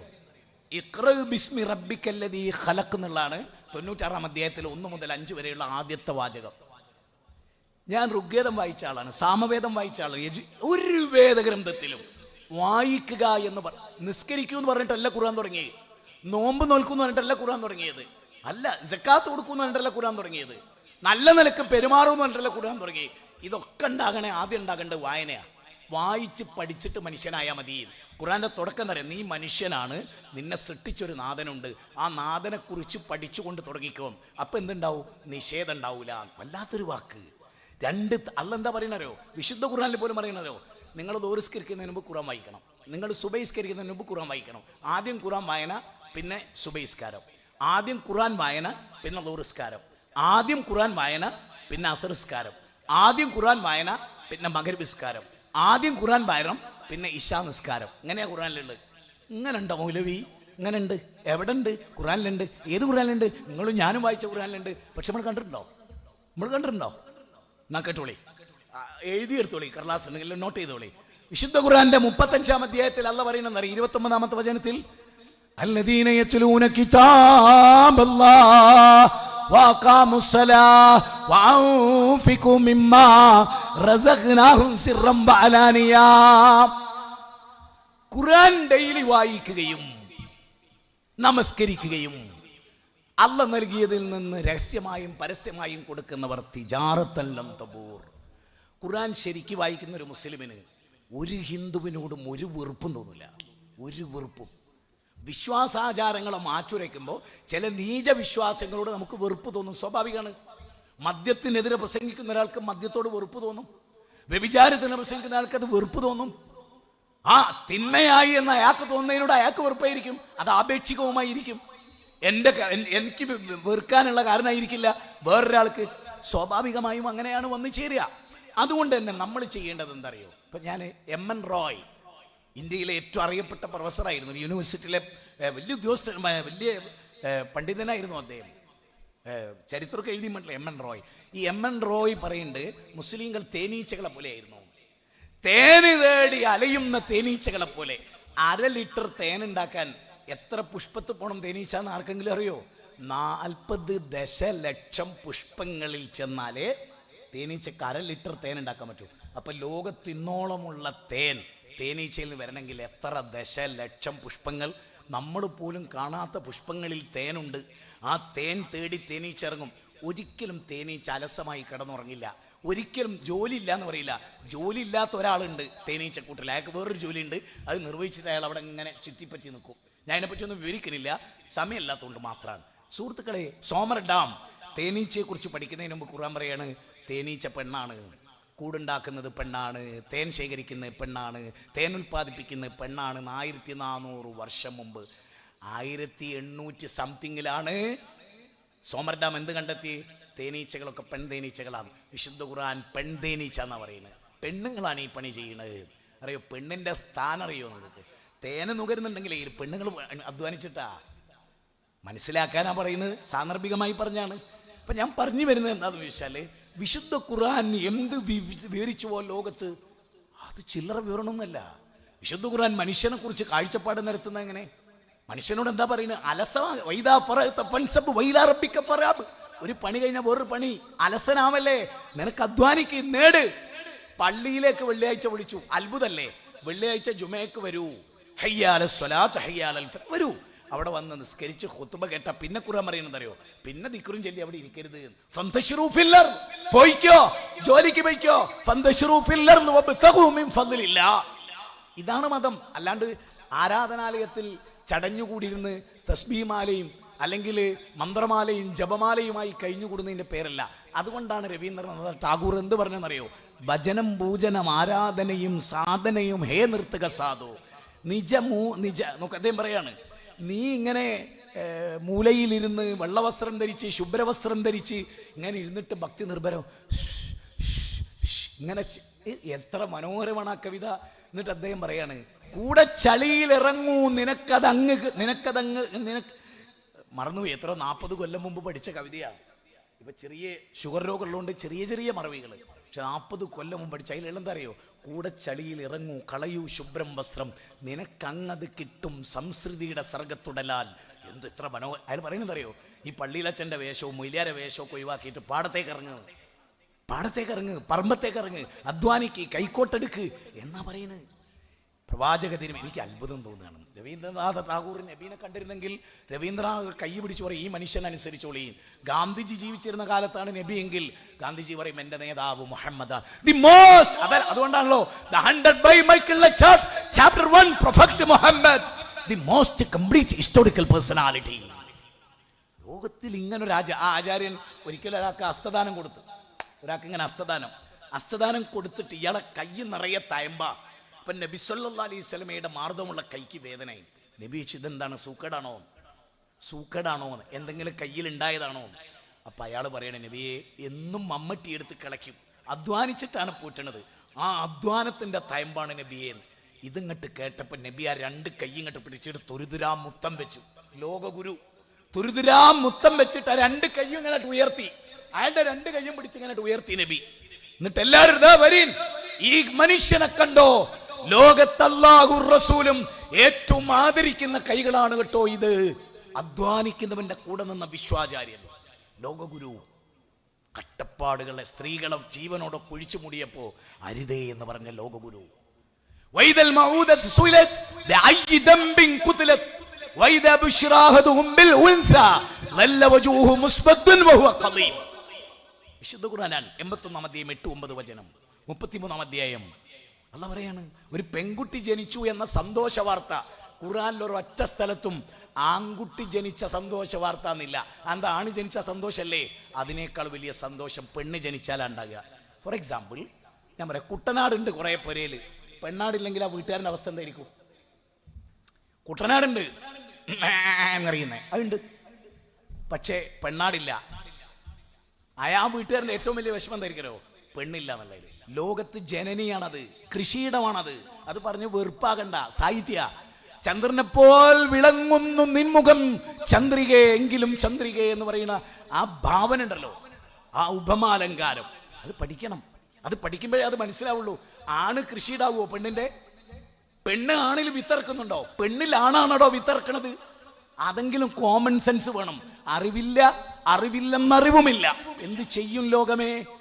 പ്രവാചകന്റെ ഒരു വചനുണ്ട്, ഒരു കാലം വരും വിവരം കെട്ടോലൊക്കെ നേതാക്കന്മാരാവും. എനിക്കിപ്പോ തോന്നലതാ, വിവരക്കേട് പറയുന്നതിലും മാത്രം രാജ്യം ഭരിക്കുക, ദേശം ഭരിക്കുക, സംഘടനകളുടെ നേതാക്കന്മാരാകുക, എന്നിട്ട് ഏറ്റവും വിവരമുള്ളവർ അവഗണിക്കപ്പെടുക. മുത്തുനബീന്റെ വാചകമാണ്. അതിവിടെ വന്നു ഉറച്ചു വിശ്വസിക്കുന്ന ആളാണ് ഞാൻ.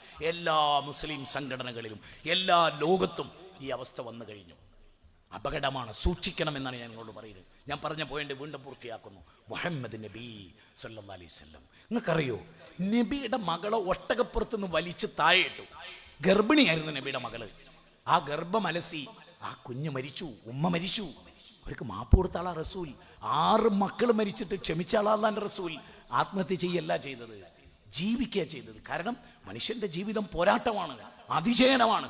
എവറസ്റ്റ് കൊടുമുടി കയറിയിട്ട് പാതിയെത്തി, അയാൾ ക്ഷീണിച്ച് മടങ്ങുകയാണ്. മുകളിലോട്ട് എനിക്ക് കയറാൻ പറ്റില്ല. ആ പാതിയിൽ വെച്ച് അയാൾ പറയുന്നൊരു വാചകമുണ്ട്, നമ്മളൊക്കെ ഉണ്ടല്ലോ, ഞാൻ ഒറ്റപ്പെട്ടു, ഞാൻ അല്ലാഹ് കൂടെയുണ്ട്.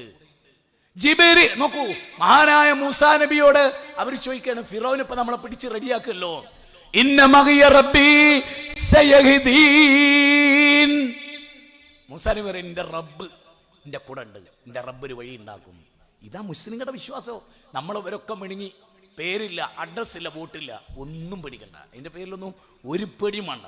ഇൻഷാ അല്ലാഹ് ഈ നൂറ്റാണ്ട് നിങ്ങൾ നോക്കിക്കോ, ഈ നൂറ്റാണ്ട് ഒരു 10 കൊല്ലം ഞാൻ പറയണം, പ്രവചിക്കുന്നല്ല, നിരീക്ഷണം. ഒരു നൂറ്റാണ്ടിന്റെ ഇന്ത്യൻ ഹിസ്റ്ററി പഠിച്ച് മനസ്സിലാക്കിയിട്ട് ഞാൻ പറയുന്നു, ഈ നൂറ്റാണ്ടും കഴിഞ്ഞ നൂറ്റാണ്ടിനെ ആവർത്തിക്കും. പക്ഷെ അന്നത്തെ ആളുകളായിരിക്കില്ല ഇന്നത്തെ ആൾ വേറെ ആയിരിക്കും. അവരത്ര കെൽപ്പും ശക്തിയൊന്നും ഇന്നത്തെ ആളുകൾക്ക് ഉണ്ടാവില്ല.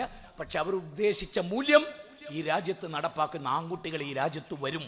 ഞാൻ പലപ്പോഴും വിചാരിക്കാറുണ്ട്, ശ്രീകൃഷ്ണൻ പറയുന്ന ഒരു വാചകമുണ്ട്, യഥാ യഥാ ഹി ധർമ്മസ്യ ഗ്ലാനിർഭവതി ഭാരത അഭ്യുത്ഥാനമധർമ്മസ്യം തദാത്മാനം സൃജമ്യഹം പരിത്രാണായ സാധൂനാം വിനാശായ ചതുഷ്കൃതാം ധർമ്മസംസ്ഥാപനാർത്ഥായ സംഭവാമി യുഗേ യുഗേ. ശ്രീമദ് ഭഗവത്ഗീത 4-ാം അധ്യായം 7-8 ശ്ലോകം. എന്താ പറയണറിയോ? ധർമ്മത്തിന് ചുതി സംഭവിക്കുമ്പോൾ, അധർമ്മം സർവ്വവ്യാപിയാകുമ്പോൾ ഞാൻ അവതരിക്കുന്നു അർജുന എന്നാ. ശരിക്ക് ശ്രീകൃഷ്ണൻ ജനിക്കേണ്ടത് എന്നാ എങ്കിൽ പ്രധാനമന്ത്രി തുണിയും കുപ്പായും കഴിപ്പിച്ച് ഇങ്ങനെ നിർത്തും ശ്രീകൃഷ്ണൻ. ഇന്ത്യയിലെ RSSന് ഒരു രക്ഷയുണ്ടാവില്ല ശ്രീകൃഷ്ണൻ എന്ന് തിരിച്ചു വന്ന.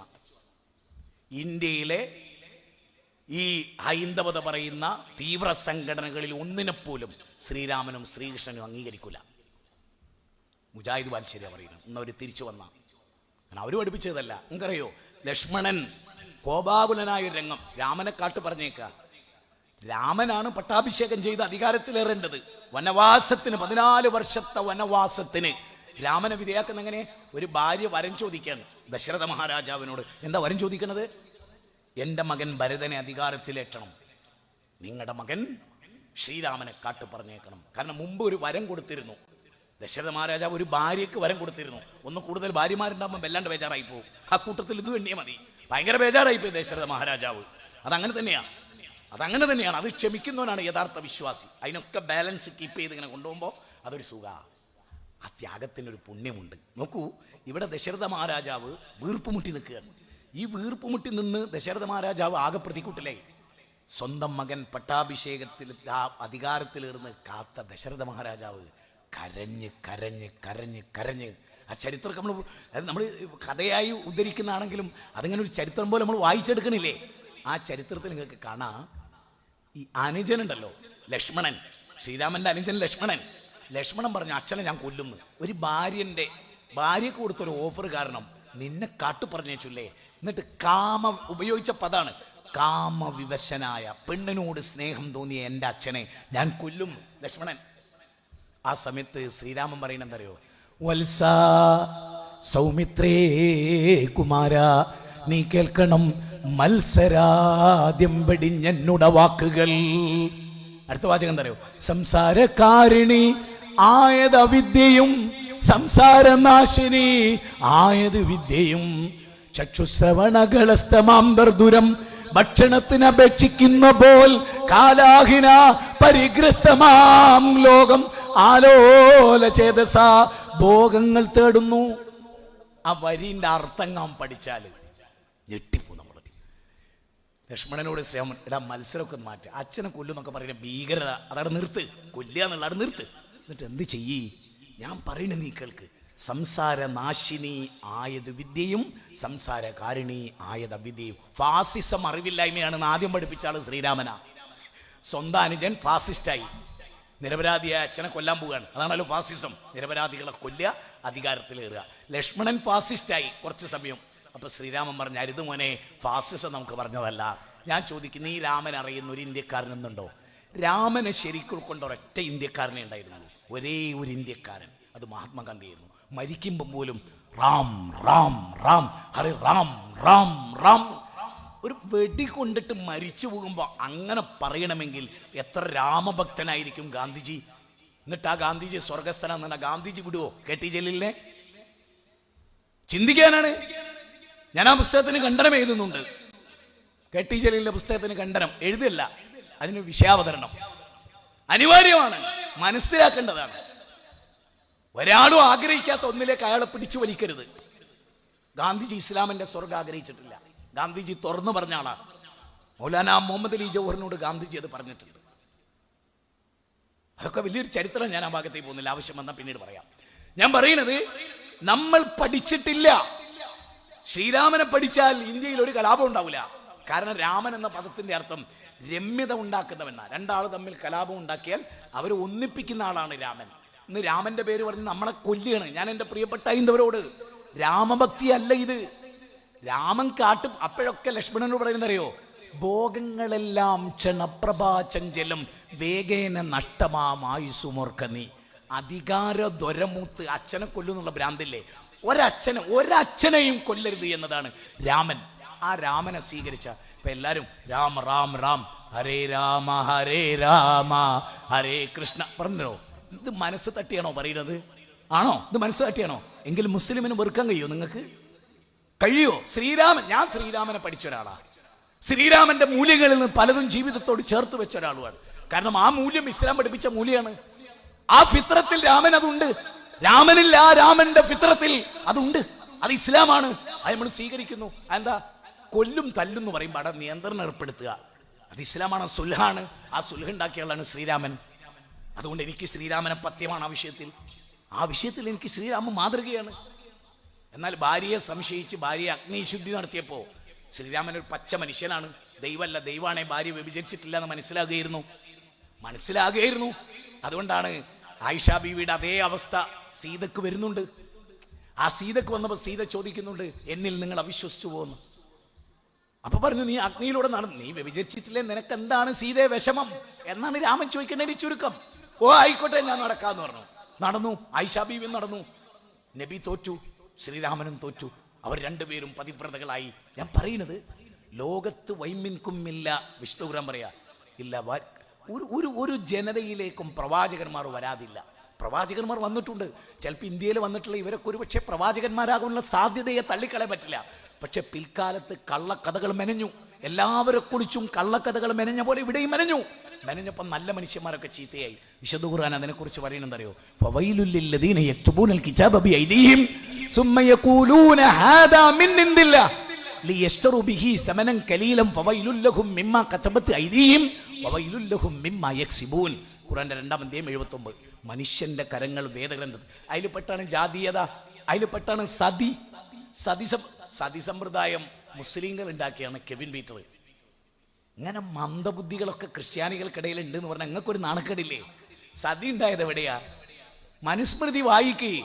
സതി ഉണ്ടായത് എവിടാന്ന് വെച്ചാൽ ഒരു മത മേലാളന്മാരും ചില കുടുംബങ്ങളും തമ്മിലുള്ള അവിശുദ്ധ ബന്ധത്തിൽ ഉൾപ്പെട്ടാണ് സതി. അതായത് ഭർത്താവ് മരിച്ചാൽ ഭർത്താവിൻ്റെ സ്വത്തിൽ ഭാര്യക്ക് അവകാശമുണ്ട് എന്നായിരുന്നു വേദത്തിലുണ്ടായിരുന്നത്. ഒന്നുകൂടി ശ്രദ്ധിച്ചോ, ഭർത്താവ് മരിച്ചാൽ ആ ഭർത്താവിൻ്റെ സ്വത്തിൽ ഇസ്ലാം പറഞ്ഞ പോലെ ഭാര്യക്ക് സ്വത്തുണ്ടെന്നായിരുന്നു ഭാരതീയ ദർശനത്തിലുണ്ടായിരുന്നത്. അപ്പൊ ഭർത്താവ് മരിച്ച ഈ കുട്ടിക്ക് സ്വത്ത് കിട്ടാതിരിക്കാൻ പൗരോഹിത്യം ഉണ്ടാക്കിയതാണ്. ഭർത്താവിന്റെ ചിതയിൽ അവൾ ചാടി മരിക്കണം, അങ്ങനെ ഉണ്ടാക്കിയാണ് സതി. സതിയിൽ എന്തായിരുന്നു അവിടെ പറഞ്ഞിരുന്നത്? എന്തായിരുന്നു എന്നറിയോ? അവിടെ ശരിക്കും പറഞ്ഞിരുന്നത്, സതി സമ്പ്രദായത്തെ പറ്റി പറഞ്ഞിരുന്നത്, ഈ സ്ത്രീയോട് മുന്നോട്ട് പോകൂ എന്നായിരുന്നു. ഗമിച്ചുകൊള്ളൂ, മുന്നോട്ട് പൊയ്ക്കോളൂ. അതെന്താക്കി? അതൊക്കെ അഗ്നേ അഗ്രേ തദ്ഗച്ഛതി ഭവതി എന്നായിരുന്നു.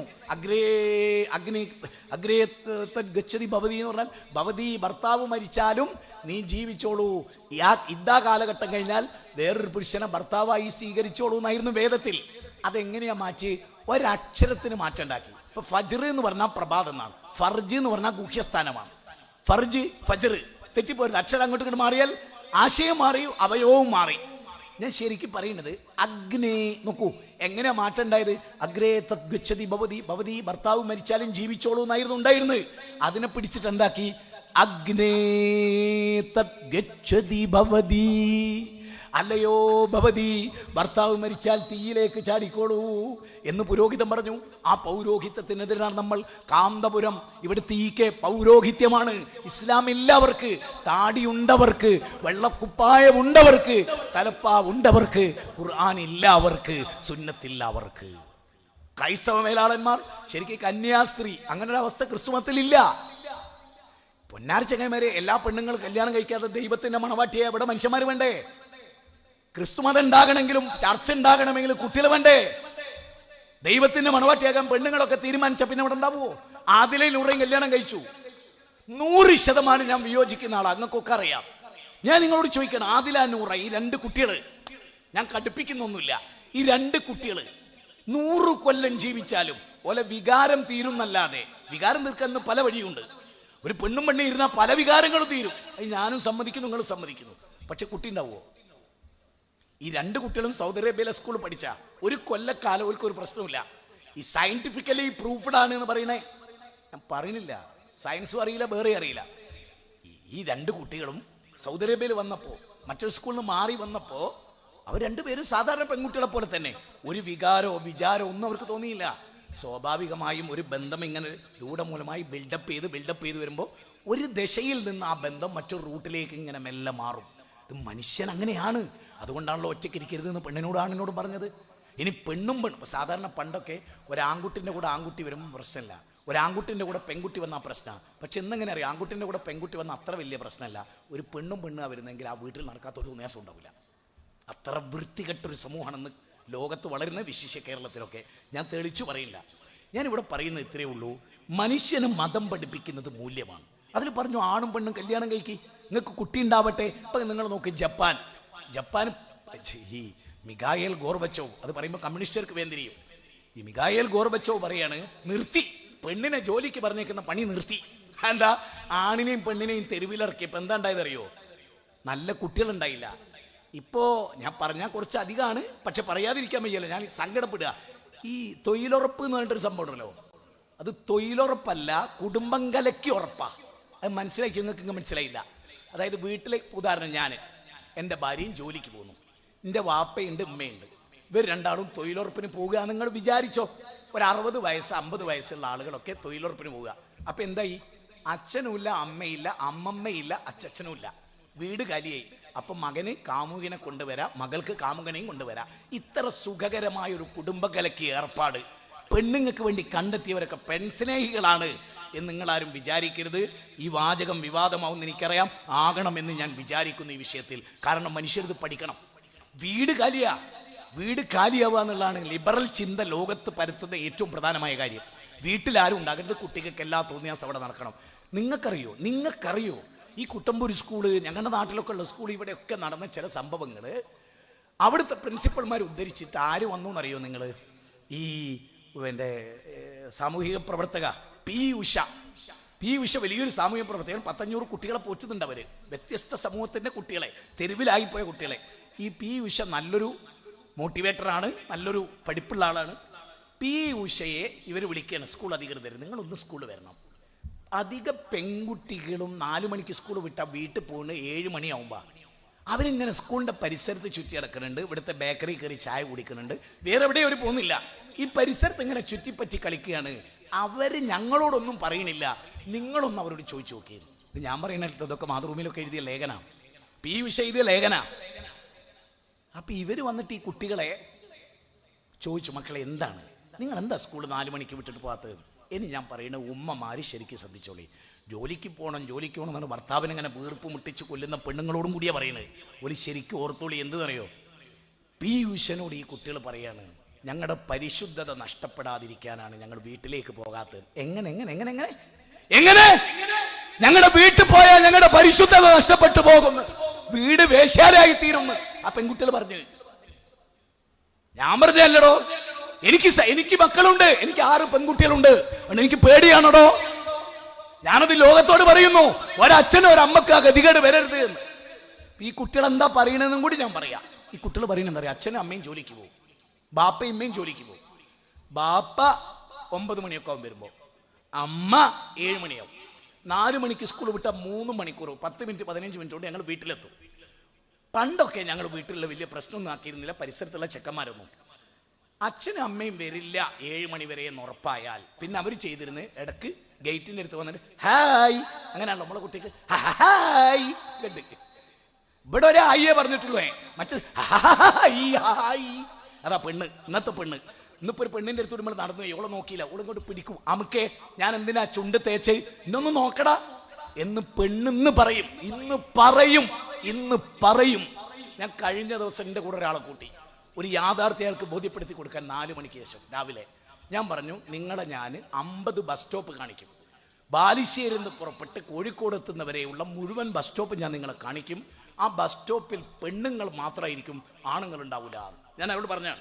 അതോടൊപ്പം ഞാൻ അവരുടെ കാര്യം പറഞ്ഞു, രാത്രി ഏറ്റവും ഒടുവിൽ വീട്ടിൽ കയറുന്നത് പെണ്ണുങ്ങളാണ്, ഏറ്റവും ആദ്യം വീട്ടിൽ നിന്ന് ഇറങ്ങുന്നതും പെണ്ണുങ്ങളാണ്, ഏറ്റവും ഒടുവിൽ വീട്ടിൽ കയറുന്നതും പെണ്ണുങ്ങളാണ്. ആധുനിക പെണ്ണ്. ഞാൻ ഇന്നലെ ബാംഗ്ലൂരായിരുന്നു. സുഹൃത്തുക്കളെ, ലോകം മുഴുവനും പെണ്ണ് തെരുവിലാണെന്ന്. അതുകൊണ്ട് സംഭവിക്കുന്നത് അച്ഛൻ്റെ അമ്മയുടെ കണ്ണീരാണ്. ഇത് ആർക്കാ സഹിക്കാൻ പറ്റുമോ? ആ കുട്ടികൾ എന്താ പറയുന്നത് അറിയോ? പിന്നെ കുട്ടികൾ പറയണ, ഇവര് ആദ്യം കയ്യൊക്കാനാക്കും, പിന്നെ മെല്ലെ ഗേറ്റ് തുറന്ന് കൊലായിൽ വന്നേക്കും. അത് കഴിഞ്ഞാൽ 2 ദിവസം കഴിഞ്ഞാൽ ചോക്ലേറ്റ് ആയിട്ട് വരും. പിന്നെ ഞങ്ങൾ തമ്മിൽ സംസാരിക്കും, പിന്നെ ഒരു വീട്ടിൻ്റെ ഉള്ളിലേക്ക് കയറും.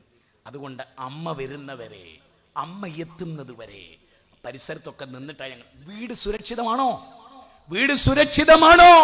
പറയണം. വീട് സുരക്ഷിതമല്ല ഇന്ന്. അതാണ് ലിബറൽ ചിന്ത. മാഷാ അല്ലാഹ്. ശിഹാബ് എടക്കര വന്നു. ഞാൻ അല്പം നീട്ടിയത് അദ്ദേഹത്തെ കാണാത്തോണ്ടാ, പ്രസംഗിക്കാൻ പുതിയുള്ളതുകൊണ്ടല്ല കേട്ടോ. ഏതായിരുന്നാലും ഞാൻ വൈൻഡപ്പ് ചെയ്യുന്നു 3 മിനിറ്റ് കൊണ്ട്. പറയാനുള്ള എനിക്ക് ഇത്രയേ ഉള്ളൂ, ഒരൊറ്റ ദൈവത്തിൻ്റെ അടിമകളാണ് നമ്മൾ. ലോകത്തൊരൊറ്റ ദൈവമില്ല എങ്കിൽ, ഞാൻ ചോദിക്കുന്നത്, ഹിന്ദുവിനും മുസ്ലിമിനും ക്രിസ്ത്യാനിക്കും വേറെ വേറെ ദൈവമാണെങ്കിൽ ഏതെങ്കിലും ഒരു അവയവം, മുസ്ലിം ഇല്ലാത്തൊരു എക്സ്ട്രാ അവയവം ഹിന്ദുവിൻ്റെ പള്ളയിൽ ഉണ്ടാകണ്ടേ? ഞാൻ ചിന്തിച്ച ചിന്ത അത് മാത്രമേ ഉള്ളൂ. ലോകത്തെ ഏതെങ്കിലും ഒരു മനുഷ്യന്റെ അവയവത്തിൽ സാധാരണ ഹിന്ദുവിന്റെ അവയവത്തിൽ നിന്ന് വ്യത്യസ്തമായ ഒരു അവയവം മുസ്ലിമിനുണ്ടോ? ഇല്ല. എന്തുകൊണ്ട്? ഇത് വ്യത്യസ്ത ദൈവമാണ് സൃഷ്ടിച്ചെങ്കിൽ ഒരു വ്യത്യാസം കാണൂലായിരുന്നോ? അതില്ലാതെ പോയത് എന്തുകൊണ്ട്? അതുകൊണ്ടാ ഖുർആൻ പറഞ്ഞ ഫസദത്ത, വ്യത്യസ്ത ദൈവങ്ങളാണ് ഇത് കൈകാര്യം ചെയ്യുന്നെങ്കിൽ ലോകം കുഴപ്പത്തിലായി പോകും. ചങ്ങായി, ലോകം കുഴപ്പത്തിലായി പോകുന്നു. ലോകം മുഴുവനും കുഴപ്പത്തിലായി പോകുന്നു. ചിന്തിക്ക്. അതുകൊണ്ട് ഒരൊറ്റ ദൈവം. ലോകത്ത് നിങ്ങൾക്കറിയോ, യക്ഷുഷാന പശ്യതി ഏന ചക്ഷുംഷി പശ്യതി തദേവ ബ്രഹ്മത്വം വിദ്ധി നേതം യദിതം ഉപാസതേ യശ്രോത്രേണ നശ്രുണോതി ശ്രോത്രമിദം ശ്രുതം തദേവ ബ്രഹ്മത്വം വിദ്ധി നേതം യദിതം ഉപാസതേ. കേനോപനിഷത്തിലെ 6-7 ശ്ലോക. നിങ്ങൾ കൈകൂപ്പി ബിംബത്തിന്റെ മുമ്പിൽ നിൽക്കുന്നില്ലേ, അത് സാക്ഷാൽ ദൈവമല്ല, കണ്ണുകൊണ്ട് കാണാനാകാത്ത ദൈവത്തെ കാണാൻ പറ്റില്ല. വേറൊരു സ്ഥലത്ത് പറയുന്നത്, ആവർത്തന പുസ്തകത്തിൽ പുറപ്പാടുണ്ട് 20-ാം അധ്യായം 1 മുതൽ 6 വരെയുള്ള വചനം. മിസ്രിം ദേശത്തു നിന്നും അടിമഭവനത്തിൽ നിന്നും നിന്നെ കൊണ്ടുവന്നവനായ ഞാനാകുന്നു നിന്റെ കർത്താവ്. മേലെ സ്വർഗത്തിലെങ്കിലും താഴെ ഭൂമിയിലെങ്കിലും വെള്ളത്തിനടിയിലെങ്കിലും ഒന്നിൻ്റെയും പ്രതിമാരുത്, അവക്ക് മുമ്പിൽ നീ സാഷ്ടാംഗം പ്രണമിക്കരുതെന്ന. അപ്പം പ്രതിമയില്ലാത്ത, സ്തൂപങ്ങളില്ലാത്ത, സർവശക്തനായ, പ്രപഞ്ചാതീതനായ, പദാർത്ഥാതീതനായ, അദ്വിതീയനായ, അനുപമനായ, അപ്രാപ്യനായ, പരമകാരുണികനായ, അളവറ്റ ദയാലുവായ പ്രപഞ്ചത്തിൻ്റെ നാഥനെ, ഹിന്ദുവിനെയും മുസ്ലിമിനെയും ക്രിമികീടങ്ങളെയും ഏകകോശജീവിയും ബഹോഷജീവിയും ഇതിനൊക്കെ സൃഷ്ടിച്ച പടച്ചതമ്പുരാനെ, ആ പടച്ചതമ്പുരാനിലേക്കാണ് വിസ്റ്റം ഇസ്ലാമിക് ഓർഗനൈസേഷൻ എന്ന ഈ മഹാസംഘടന, തിരിച്ചറിവിൻ്റെ സംഘടന ഈ കൂരാച്ചുണ്ടിലെ മനുഷ്യരെ ക്ഷണിക്കുന്നത്. അങ്ങനെ മനുഷ്യരൊന്നായി സ്നേഹിച്ചൊരു ഷോപ്പിംഗ് മാളിലേക്ക് കൈപിടിച്ചു പോകുന്ന പോലെ ഒരു വർഗീയതയും വിഭാഗീയതയും ഒരു നിലക്കുമുള്ള ഭ്രാന്തുമില്ലാതെ മനുഷ്യനെ മനുഷ്യനായി കണ്ട് അവൻ്റെ പ്രശ്നങ്ങളിൽ ഇടപെട്ട്, അവൻ പട്ടിണി കിടക്കുമ്പോൾ അവന് ഭക്ഷണം എത്തിച്ചു കൊടുത്ത്, അവൻ രോഗിയായാൽ അവനെ ട്രീറ്റ് ചെയ്ത് അങ്ങനെ അംഗീകരിച്ച് മതലേനമല്ല, മനുഷ്യ സൗഹാർദ്ദമാണ് ഏറ്റവും പ്രധാനമെന്ന് ഉൾക്കൊണ്ട് അപ്രകാരം നമ്മൾ ജീവിക്കുക. ഞാൻ എൻ്റെ വാക്കുകൾ ഇവിടെ ഉപസംഹരിക്കുന്നു. ചില ഘട്ടങ്ങളിൽ മൂർച്ചയുള്ളതും, ചില ഘട്ടങ്ങളിൽ നർമ്മം കലർന്നതും, ചില ഘട്ടങ്ങളിൽ കവിതാത്മകവും, ചില ഘട്ടങ്ങളിൽ ഗൗരവമായി ഇവിടെ പ്രസംഗം നടന്നിട്ടുണ്ട്. അതെല്ലാം പ്രഭാഷണ ലോകത്ത് നിലനിൽക്കുന്ന ശൈലിയും രൂപവുമാണ്. സമൂഹത്തെ സ്നേഹിക്കുന്ന ഏതൊരാൾക്കും മാഞ്ഞാളം കളി സ്റ്റേജിൽ കളിക്കാൻ പറ്റില്ല. അവിടെ ഗൗരവമായിട്ട് കാണണം. ഞാൻ ഇന്ത്യയെ സ്നേഹിക്കുന്നത് കൊണ്ടും ഇന്ത്യയിൽ ജീവിക്കുന്ന ജനങ്ങളെ സ്നേഹിക്കുന്നത് കൊണ്ടും ഞാൻ രാഷ്ട്രീയം ടച്ച് ചെയ്തിട്ടുണ്ട്. കാരണം ഈ രാജ്യത്തെ ഏറ്റവും ബാധിക്കുന്ന ഇവിടുത്തെ രാഷ്ട്രീയമാണ്. മതത്തേക്കാൾ അപകടകരമായി രാഷ്ട്രീയം വളർന്നിട്ടുണ്ട്. മതമുണ്ടാക്കുന്ന 1000 പരിക്കുകളേക്കാൾ വലിയ പരിക്ക് സത്യത്തിൽ രാഷ്ട്രീയമുണ്ടാക്കുന്നുണ്ട്. ശരിക്കുള്ള രാഷ്ട്രീയമോ ശരിക്കുള്ള മതമോ പരിക്കല്ല. പണ്ഡിറ്റ് ജവഹർലാൽ നെഹ്റുവിൻ്റെ ഒരു കോട്ടുണ്ട്. അദ്ദേഹം പറയുന്നത്, ഒരു രാഷ്ട്രീയ പാർട്ടിയും രാഷ്ട്രീയ നേതാക്കന്മാരെ പോലെ വൃത്തികെട്ടതല്ലാന്ന്. പാർട്ടികളൊക്കെ നല്ലതാണ്, നല്ല മൂല്യത്തിനുണ്ടായതാണ്. അതിനെയൊക്കെ കൊളാക്കിയത് അതിൻ്റെ നേതാക്കന്മാരാണെന്ന് എത്രയോ വർഷം മുമ്പ് നെഹ്റു പറഞ്ഞിട്ടുണ്ട്. ഡേവിഡ് മൂസ പിറ്റ്കോക്ക് എറണാകുളത്ത് വന്നു. അദ്ദേഹം ഒരു ക്രിസ്ത്യാനിയായിരുന്നു. അദ്ദേഹം ഇസ്ലാം സ്വീകരിച്ച ആളാണ്, ധനശാസ്ത്രജ്ഞനാണ്. ഡേവിഡ് മൂസ പിറ്റ്കോക്ക് എറണാകുളത്ത് പറഞ്ഞൊരു വാചകം എന്താ അറിയോ? മുസ്ലിങ്ങളുടെ ഇന്നത്തെ അവസ്ഥ, ഒരു നല്ല ഉൽപ്പന്നത്തെ വൃത്തികെട്ട സെയിൽസ്മാൻ്റെ കയ്യിൽ കൊടുത്താൽ എങ്ങനെ ഉണ്ടാവും? അതുപോലെയാണെന്നാ. അതുകൊണ്ട് മുസ്ലിങ്ങൾ ഇന്ന് കേടുവന്നിട്ടുണ്ട്. അവർ അന്ധവിശ്വാസം വിൽക്കുന്നുണ്ട്, അനാചാരം വിൽക്കുന്നുണ്ട്, നീണ്ട മുടിയുടെ കഥ പറയുന്നുണ്ട്, കൈവരലിലെ വെള്ളത്തിൻ്റെ കഥ പറയുന്നുണ്ട്. മരിക്കാനായിട്ടും പോകുമെന്നുറപ്പായിട്ടും കള്ളമേ പറയൂ എന്ന് തീരുമാനിച്ചാൽ ഇനി രക്ഷയില്ല. ഈ വിഷയങ്ങളൊക്കെ ഇൻഷാ അല്ലാഹ് ഇനി ബഹുമാന്യനായ എൻ്റെ പ്രിയ സുഹൃത്ത് ശിഹാബ് ഇടക്കര പൂർത്തീകരിക്കും. മുസ്ലിം സമുദായത്തിൻ്റെ വിശ്വാസത്തെ, മുസ്ലിം സമുദായത്തിൻ്റെ സുന്നത്ത് എന്താണെന്ന്, മുസ്ലിം സമുദായത്തിലെ ബിദ്അത്ത് എന്താണെന്ന്, ഖുർആനും സുന്നത്തും സ്വീകരിച്ചില്ലെങ്കിൽ ദുരന്തം എന്താണെന്ന്, നരകവും സ്വർഗവും എന്താണെന്ന്, മരണത്തിന് ശേഷമുള്ളൊരു ജീവിതം എന്താണെന്ന്, ഈ മാറ്ററൊക്കെ അദ്ദേഹം കൈകാര്യം ചെയ്യും. ഞാനിതിങ്ങനെ പറഞ്ഞത് എന്തുകൊണ്ടാണെന്ന് വെച്ചാൽ, ഞാൻ പറഞ്ഞ ഭാഗത്തേക്ക് അദ്ദേഹം വരാതെ അദ്ദേഹത്തിന് നല്ല വിഷയം അവതരിപ്പിക്കാൻ ഒരു അവസരം ഉണ്ടാക്കി കൊടുക്കാൻ ഇതിൻ്റെ ആമുഖം എന്ന് ഞാൻ പറഞ്ഞുകൊണ്ട് എൻ്റെ വാക്കുകൾ ഉപസംഹരിക്കുന്നു. അള്ളാഹു നമുക്ക് ഖൈർ നൽകട്ടെ. ഫലസ്തീനിൽ ലോകത്തിൻ്റെ എല്ലാ ഭാഗത്തും പീഡിപ്പിക്കപ്പെടുന്ന മനുഷ്യർക്ക് അള്ളാഹു ആശ്വാസം നൽകട്ടെ. എല്ലാ തിന്മകൾക്കും കൂട്ടുനിൽക്കുന്ന ഭരണകൂടങ്ങളെ അള്ളാഹു പാഠം പഠിപ്പിക്കട്ടെ. നമുക്കൊക്കെ സത്യസന്ധമായ ഒരു അന്വേഷണ ത്വര മതങ്ങളുടെ കാര്യത്തിൽ ഉണ്ടാകുമാറാകട്ടെ. വസല്ലല്ലാഹു വസല്ലമ അലാ നബീന മുഹമ്മദിൻ വാലിഹി വസഹ്ബിഹി അജ്മഈൻ വൽഹംദുലില്ലാഹി റബ്ബിൽ ആലമീൻ. അസ്സലാമു അലൈക്കും വറഹ്മത്തുള്ളാഹി വബറകാതുഹു.